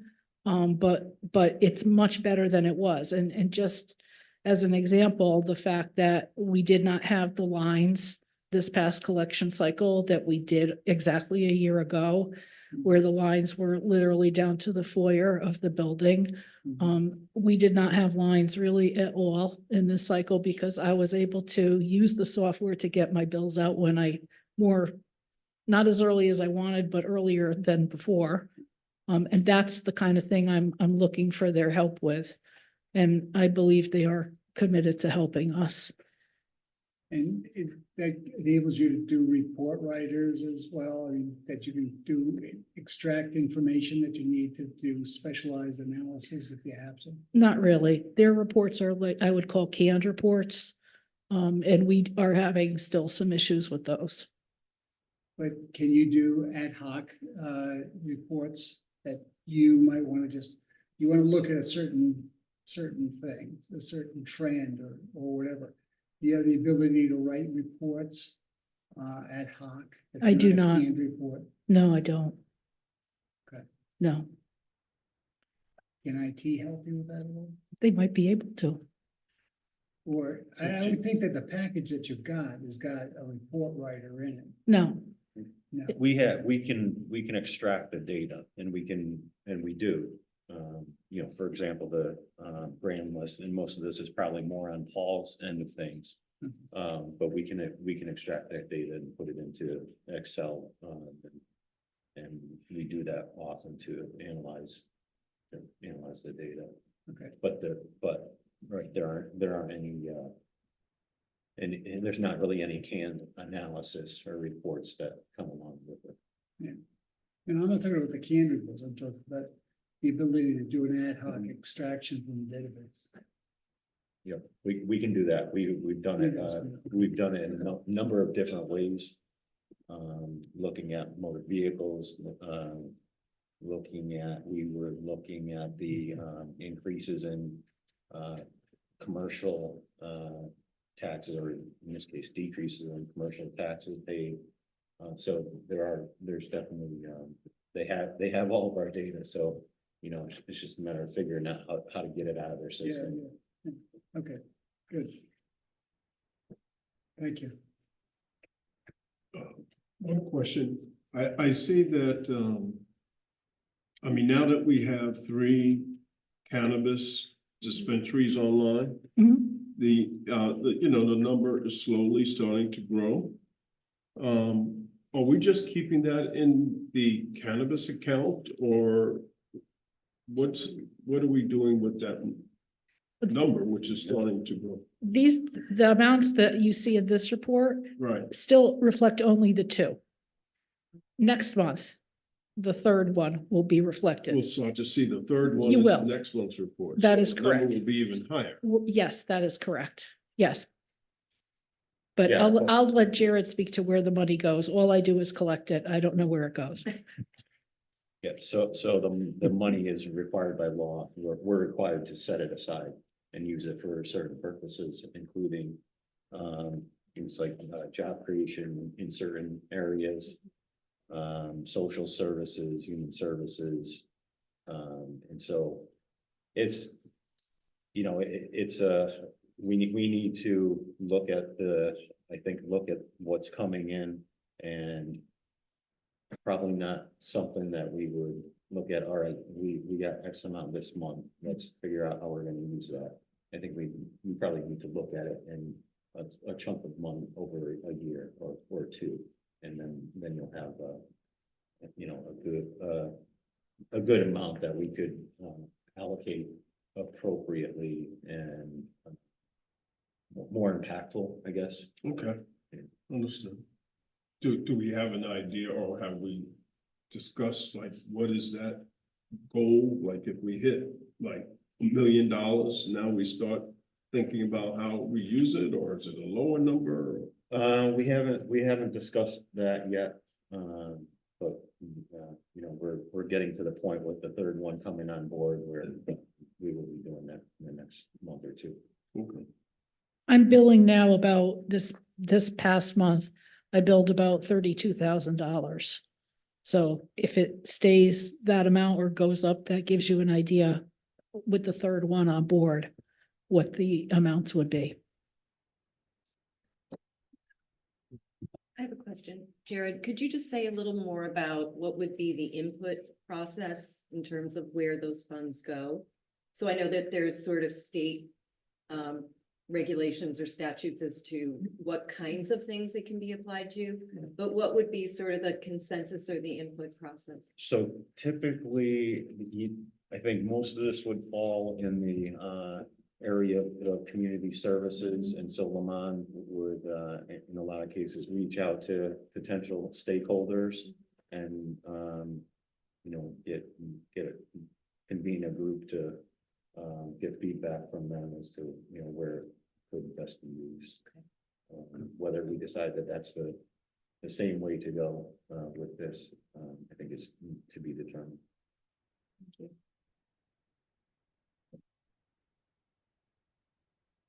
Any other questions for Lisa B? Great. Thank you. Thank you. Thank you. Would like to see the cats next month? Absolutely. Thank you. Okay, that moves us on to item 6 under new business. We have one resolution starting item A, which reads as follows: resolution. Authorize a special capital appropriation for the Economic and Community Development Department in the amount of $1,100,000 for the acquisition of 6 Butler Street and authorizing the issuance of $1,100,000 general obligation bonds of the city to finance the appropriation. Do we have a motion on this resolution? Councilmember Johan Lopez, great. And we have our CFO, Jared Smith, to introduce this resolution. Thank you. This may sound familiar to you, this project, because it's been before the Common Council and before this committee and in the past. It came before you in the form of ARPA money. It was one of the ARPA projects. And then what happened was we were running toward the deadline, the December 31st deadline, where we had to have the funds committed. And in this case, committing the funds means we would need to be under contract with the seller. As we were nearing that deadline, it was becoming clear that we weren't going to reach the deadline, and so we had to repurpose that funding, and you all have seen the results of that, because that funding was to be repurposed toward paving. And so here we are now. We have an agreement in concept with the current owner, and we're requesting the authority to purchase the property at $1.1 million through using bond funds. In terms of the scope of the project and what it is we're purchasing, I would say there's one thing that has changed, which is that the original proposal included the use of 30 additional parking spaces. Those would not be part of this agreement, which is why there's the reduction in the price from 1.4 million originally, that had originally been approved for ARPA funding and has gone down to 1.1 million.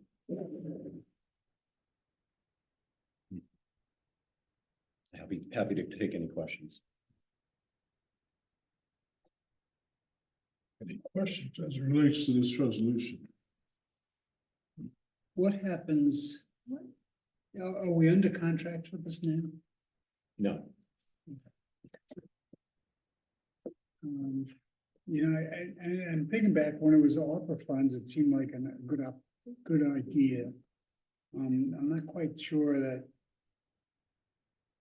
You know, I feel like I need more convincing that we should, particularly in the budget, at the height of the budget season, when we're looking at ways to cut, and we're gonna go out and bond this. And we don't, it's not in the budget, so it's a special appropriation. right, right. Is this something that we want to be doing now?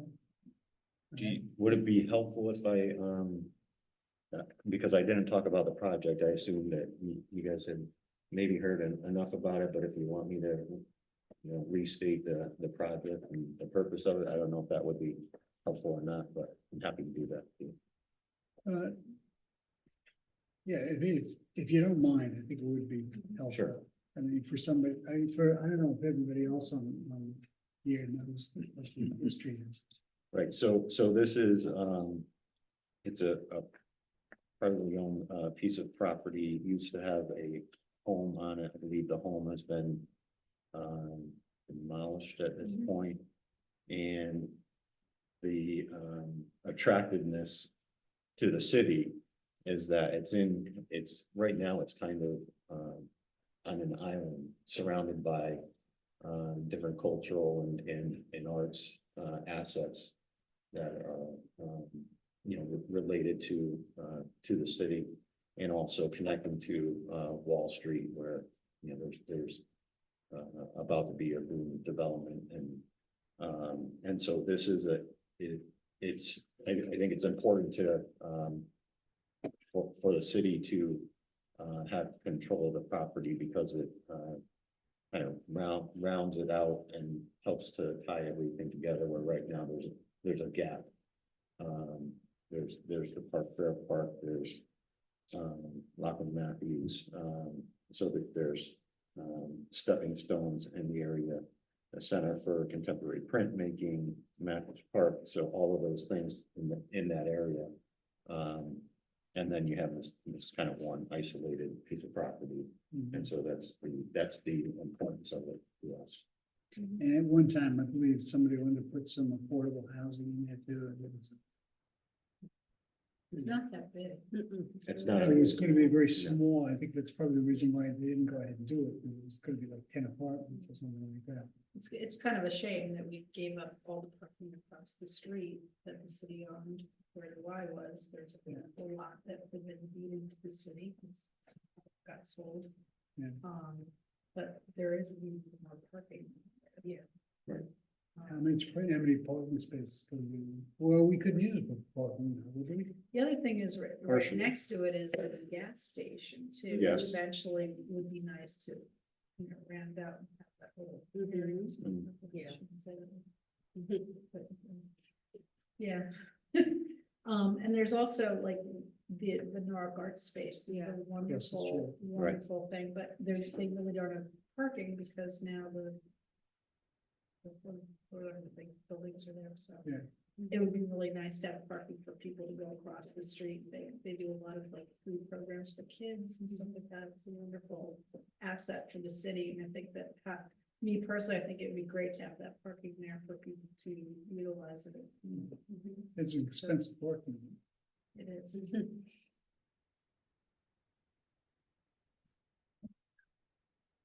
I mean, what are the uses that, I don't. What was that? What are the use of it? If we didn't buy it, what would happen to it? I mean, And my understanding is there was an appraisal done, that I was looked at the highest and best use, which I believe was 20 units. And so that, not to say that that's what would happen to it, but But they need parking, yeah. No, it's in the transit development zone. But I think we just changed it.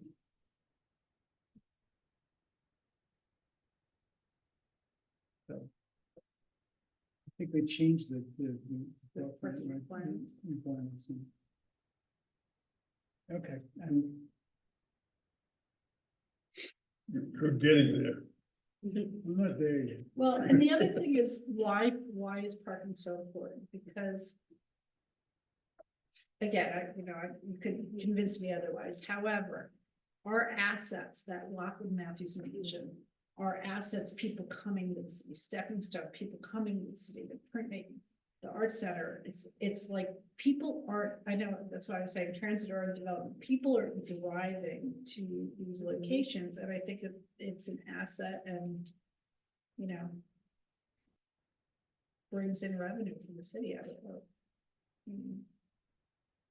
So, in my head, I'm looking at the balance of things, of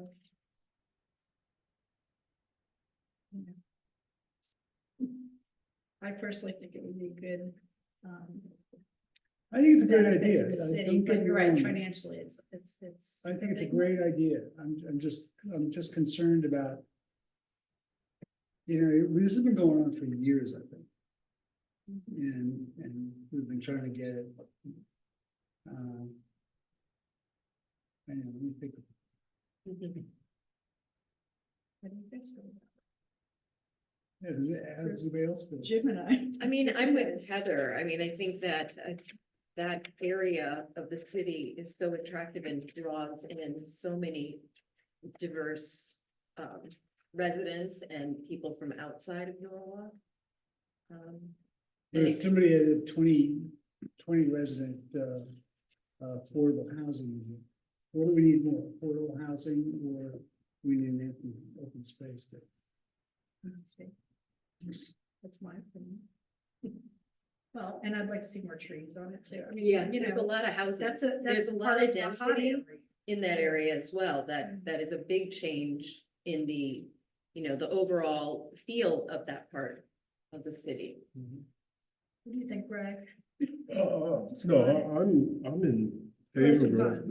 the resolution, and for all the reasons that you mentioned, that particular area of the town has attracts a lot of activity. Lockwood Mansion is close to being finalized, and that's just going to increase the amount of flow in that area exponentially. And this is an opportunity. And I think if we don't move forward for whatever reason on this, we'll look back and say, we made a mistake. So I think we're in the position to really plan a footprint in that area that will be preserved and I'll say under the watch of the city, and not be dependent on someone else owning that area and So us we can having control to what's having to gonna be. negotiate with them how that area gets used. So How much space is it again? A little over an acre. That's my recollection. how much you have? A little over an acre. Yeah. That's my recollection, maybe not. I think it's Maybe it's the less. whole piece of it. It could be less for what. they We'll are. get an answer. There I are don't two- know the answer. There are two pieces, I think. Right. That is up for sale. And I'm a big nickel and dime about everything. So- And I think so- the fact that it's coming before us again because it's changed slightly with the 30 spaces Right. not being included. Yeah, So we did approve this at one point, but now right. it's changed. It's small. It's a smaller parcel, Yeah. and also less money.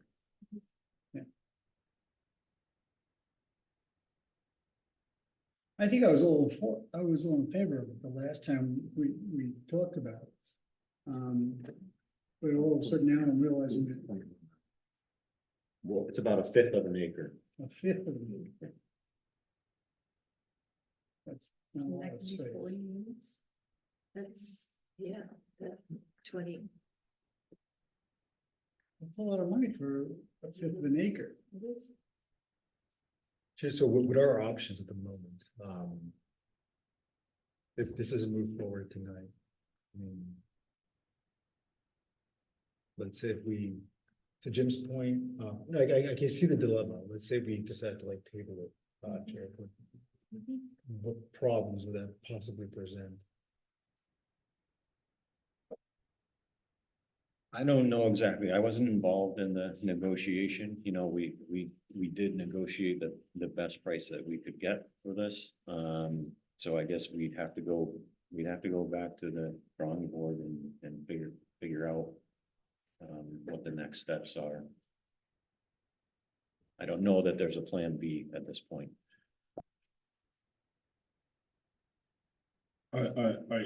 you know, you didn't make a formal motion No, to no, no, table, just- I guess I would ask the question.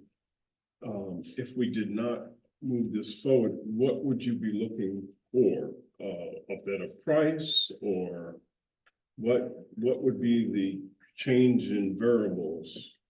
So now forward that to Jim. No, only because I understand your concern, but I get it, Yeah, I but, mean, we just sat here for an hour or so, listening to people say, you know, cut here, cut there, cut here, cut there. And then we turn around and say, okay, we'll spend $1.1 million on a fifth of an acre. That probably nobody's gonna build on a fifth of an acre. I don't know what you can build on a fifth, well. It's not unusual for a plot in the mall, to be a fifth of an acre.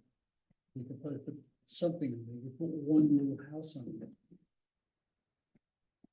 I mean, I think from a PR standpoint, it doesn't make us look real good. I mean, after we just listened to all these people tell us that we don't have enough money to educate our kids and then turn around. True, but if this was presented to us after the budget was passed and this was June. Yeah. Can I ask a procedural question?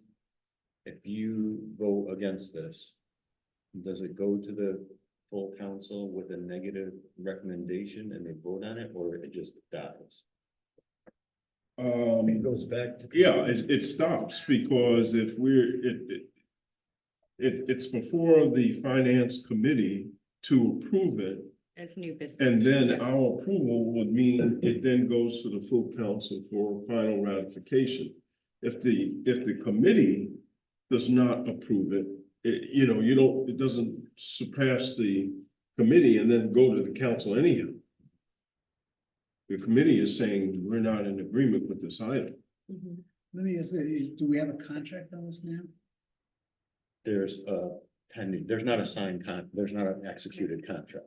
Can we table it?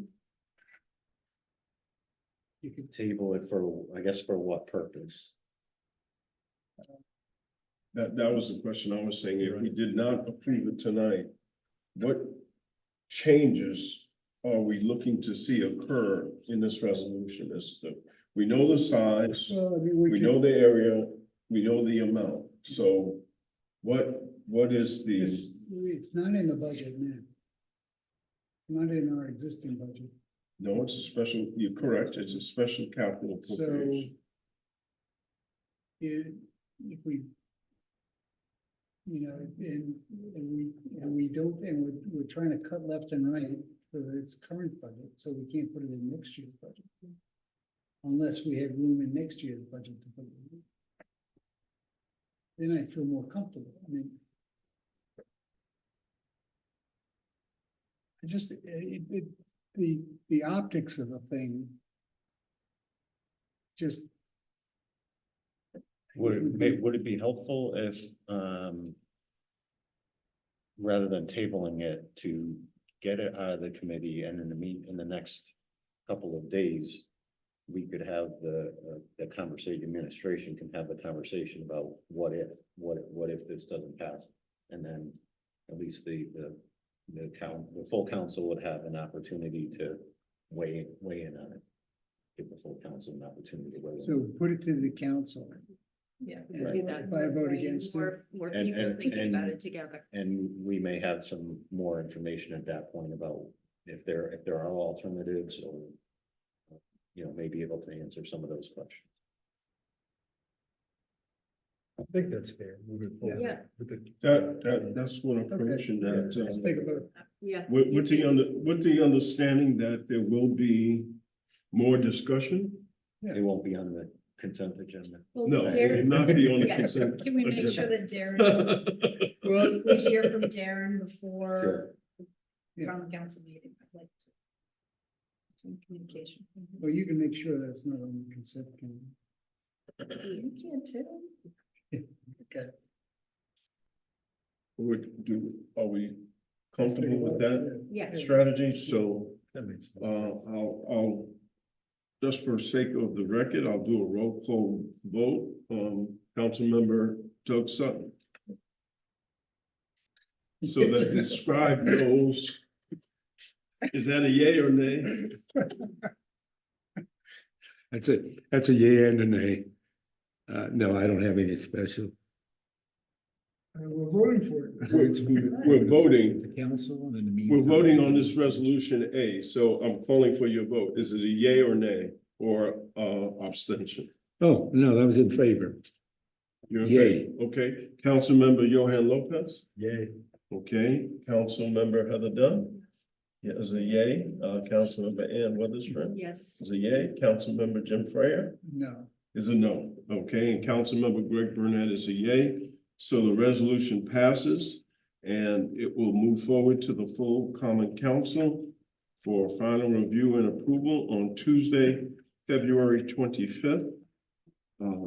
And between this meeting and the 25th, we will get additional information, clarity on the approach, and the rationale Invite Darren. behind this resolution. Thank you.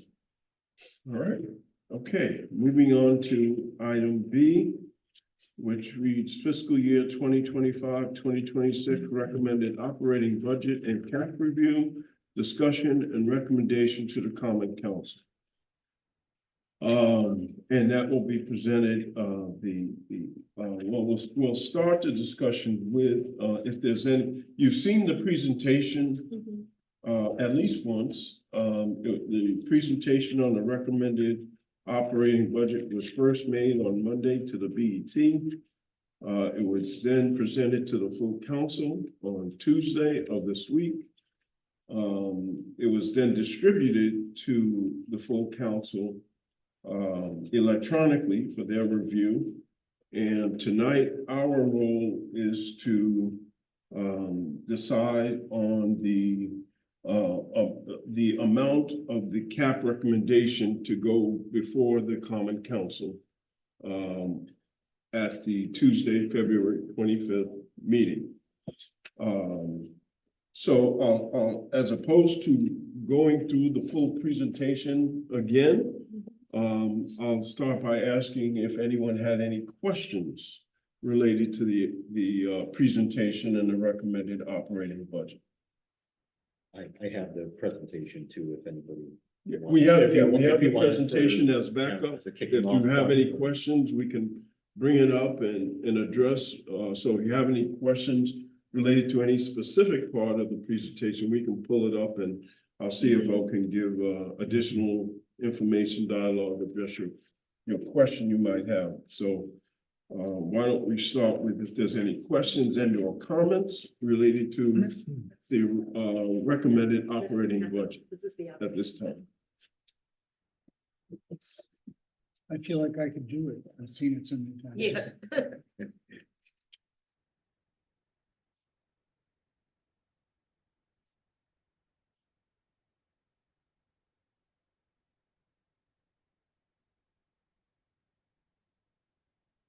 Chair, the only question I had was the impact of incremental changes to the BOE, but obviously Chair was able to answer that in our last public hearing. So that's the only really the only thing I had, question I had on.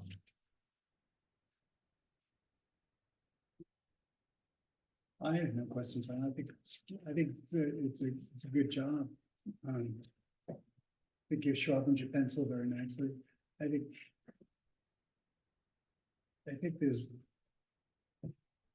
there may be more room on this, and I think where the BET goes through it with the line items, there may be even, I suspect there may be some more savings, but although in the past, historically, we don't get much out of that. You know, there's a lot of questions, but if they get $100,000 out of it, it's not gonna move us down much at all. There's a lot of fixed costs. Yeah. Between salaries and debt service and health benefits, contracts that were under. And there are a lot of fixed costs in there. It's difficult to find appreciable amounts. And the other thing we've talked about is looking for synergies in consolidation of holding departments together or whatever. You know, it's all great talk when we look at the budget every year, but that's not something that it's going to materialize for a budget that's pending, over the next month or so. So, I mean, that's a long-term thing. Any of the things in the not the feasibility study, but the efficiency study that was done, if they haven't been done yet, you're not going to get them in, and you're not going to adopt them in time to get really affect this budget. Although there may be some savings, if you could implement some of it, some things, which I don't have a list of, it still might show up as surplus next year, but it's not going to affect the budget today. It's not going to affect our taxes either. And, we are looking at the efficiency study and, I understand your point, but you could end up in a vicious cycle where we're saying that every year. It's not gonna help us next year. It's not gonna help us next year. Well, what I mean, we have to, I think, Perpetuates itself. I said it last year and we didn't do anything about it. And I think I'm gonna say it again this year, that we ought to have, maybe the common council puts together an ad hoc committee that takes a look at some of those items in that feasibility study, or goes a little bit further than that. I'm not gonna go Elon Musk on you, but there are consultants out there that will come in and do it and get paid based on the savings that they achieve. I don't think we have to go that way, but I think that we should have maybe another committee set up at some point in time that takes a look at that and looks at what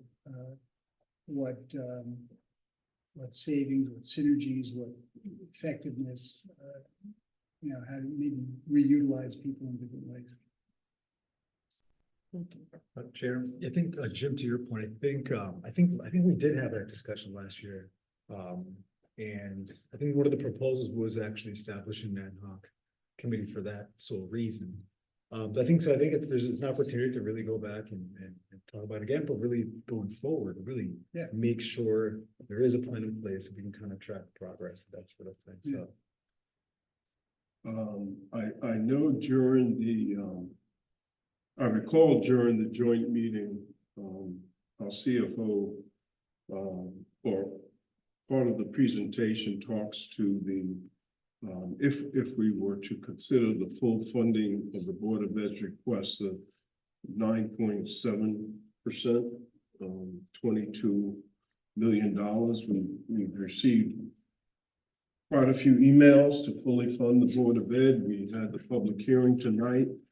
We've heard several speakers talk about fully funding the Board of Ed. Could you just remind us of the impact of considering that full funding? I think we've gone through all the city department reviews, we vetted those down, and we're at 2.5% or $5 million increase across all of the city departments. So that, let's assume, would stay fixed. But if we were to consider the full 9.7%, what are the type of increases are we looking at within the various taxing districts?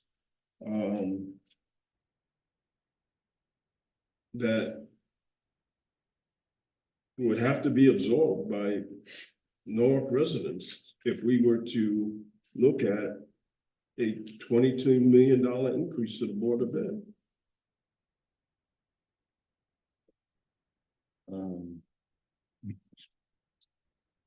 Even in rough numbers. So, yeah, I mean, we'd be looking at, when I was reading the scenarios earlier in the assuming the Board of Ed is at 4%, which is what our recommendation is. You know, in one district, that's $848. Rough calculation, if we had to go to the full 9.7%, you'd probably add another $300 to that. So that, you know, that we're talking over $1,000, $1,150. So just to be clear, that's an additional, in raw numbers possible in that district, an additional $1,000 in taxes that household would have to pay. Correct. Over and above. Over above what they're currently paying. Over and above what they're currently paying, right? Those are the numbers. that I- Over. And Is that what you Heather got? was, well, she Well, was that's what talking, I was saying, like, I think about it in terms of like, what does it actually mean? And that's why my maybe my Right. math is a little off, but. You know, if an average rent, just say is $2,000, and the landlord's definitely gonna put that on to the renters. We Right. have people that a $2,000 rent is pushing it when you talk a percentage of their income. If you add $300 to that, $2,300 from 2,000 is a lot for some people, you know? And again, people that are on fixed incomes that maybe own their own homes, adding $2,000 or $3,000 in annual mortgage or annual taxes is a lot. And that calculation that you're sharing, that additional It's the $300. 15%. that was the point. Yeah. 5, right? That was going from 4 to 4.5. That was Okay, your so, original. so. So you're talking about going all the way. Magnify that, taking it to 9.7, again, that $2,000 could easily become $3,000, $3,500 Mhm. per month. 26. $1,000 increase in rental costs. Well, we talked about it, we talked about it at that joint meeting of the Yeah. Board of Ed. I think you threw out like a 10 or Right, 11 that's what I was alluding to, you know. $10,000 or $11,000. Yeah, so this is, We've this- also, sorry, but we've been also talking about affordable housing and how Yes. important that is. And the percentage that a huge amount of people in the city are paying is well above, you know, what it should be. If people are paying 50-60% of their income, you know, instead of 30%, what's it supposed to be? like? 30%. Yeah. If you're above 30%, Yeah. you're it's- paying too much. right, Or so- You're poor. Adding, you know, that much money, if people then are closer to 40-50% of their income is, for me, it's like, you know, I have to picture what that actually means, the numbers, and you know, and I think we need to represent those people as Well, well. look at this last year too. We talked about it. We had members of the council saying that, you know, if my rent goes up $200, but not their rent, but you know, I think he was over his rent. If his rent went up $200, he might have to move because he can't afford them.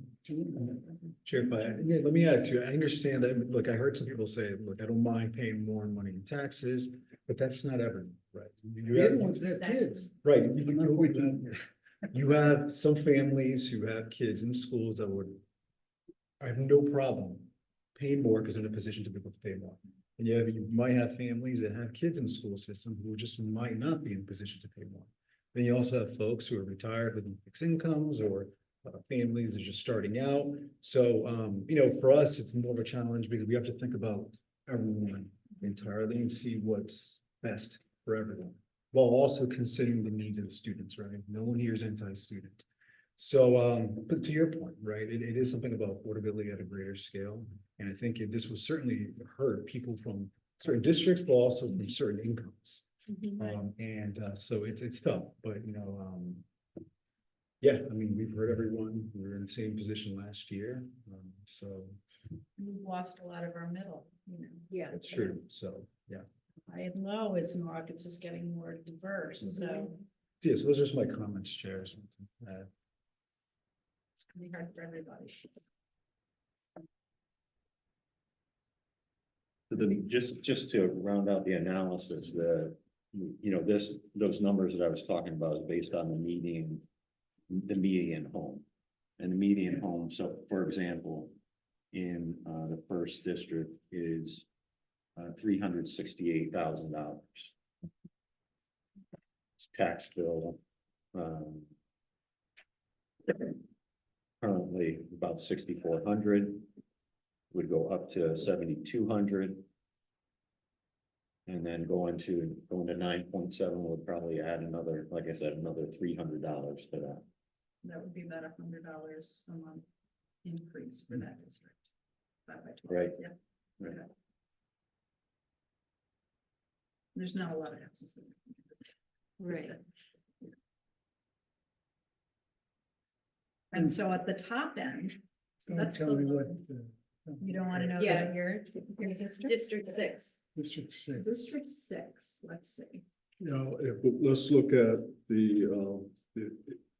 what would the sixth taxing district look like? That's what I said, don't, Well, it would be an increase of 2,000. An extra $2,000 a year in taxes, you know. People on fixed income, we have to be very, cognizant of what that means for people. yeah, I mean, that's true. I mean, there are people in the way that live in smaller houses and they sell their house and they can't, there's no place to go. Right. Probably go, so right now, at 4%, the BOE at 4%, it's about $2,043. That would probably increase by about $700, go up to about $2,700. Increase. $2,700 increase in taxes. A year. And buy a house.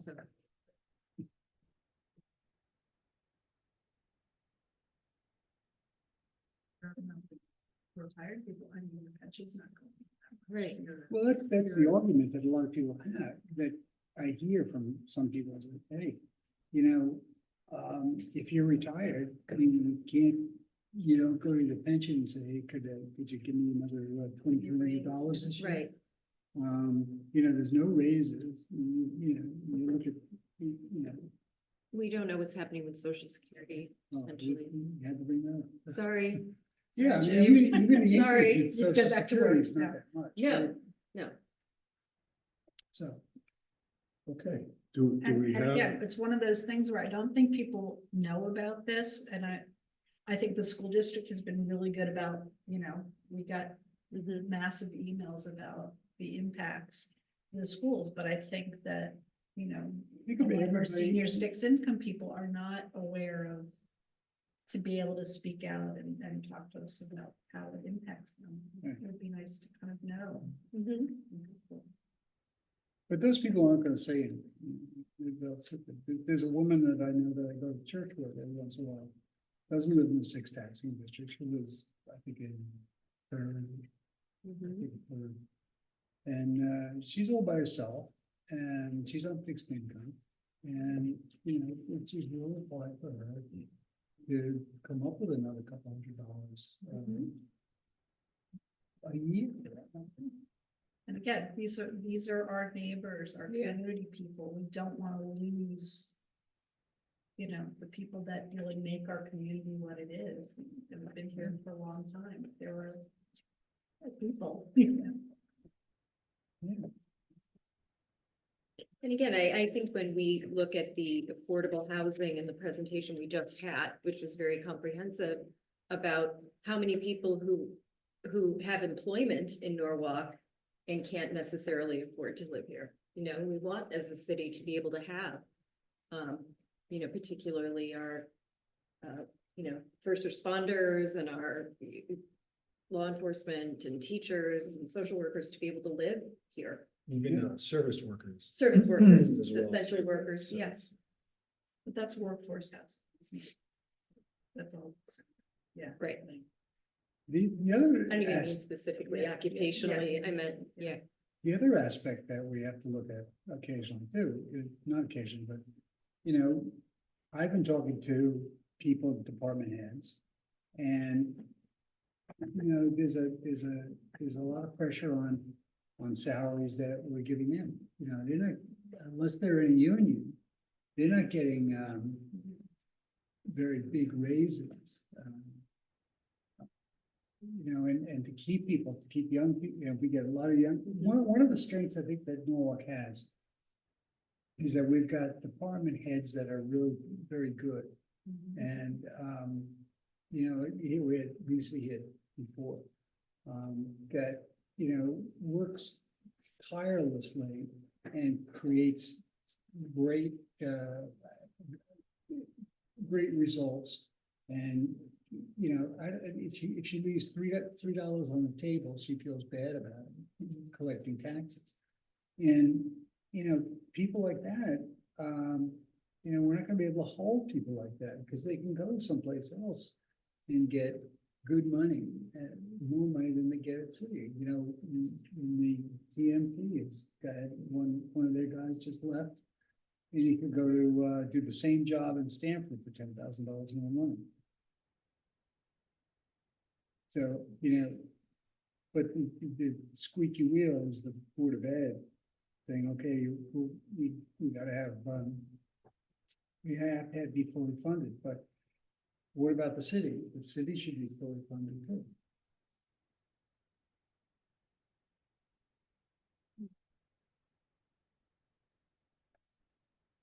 Okay,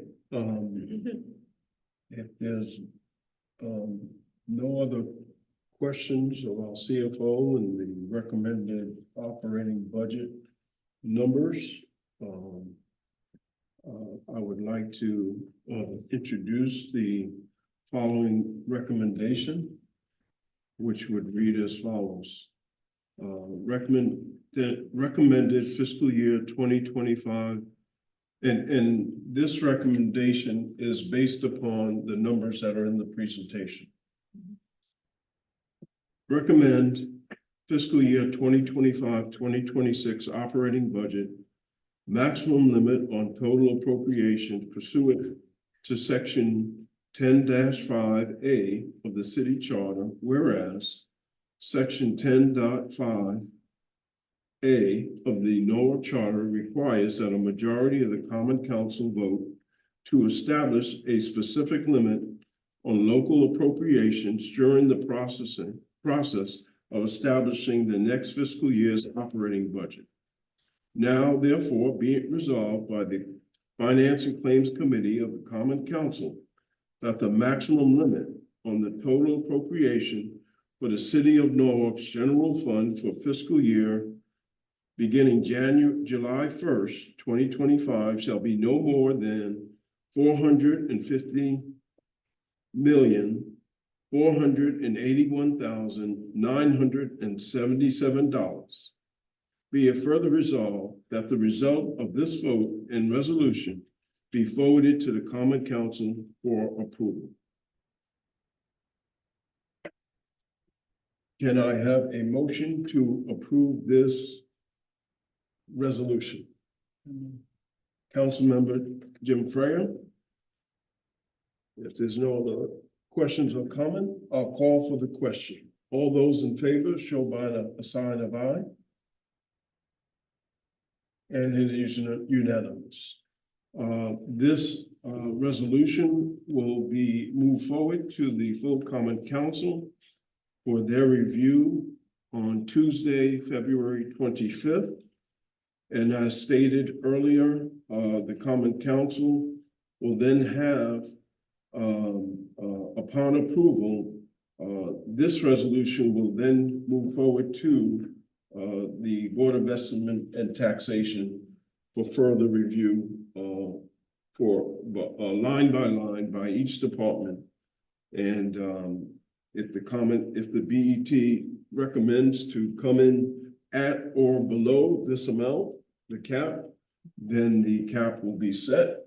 If for whatever reason, the BET might opt to request an increase in this cap, that will require to a vote to come back to the council to vote on increasing the operating budget cap. Which could potentially change the distribution that was shared in the presentation. Okay. All right, great. With that, motion for adjournment. Councilmember Johan Lopez, very quickly raised his hand. All those in favor? Unanimous. Thank you so much for your time. I know this has been a long meeting, but this is a very important piece of the work of the Finance Committee. And I appreciate all of your input and focus on continuing to move our budget forward. Thank you. Have a good evening. Thank you, Chair.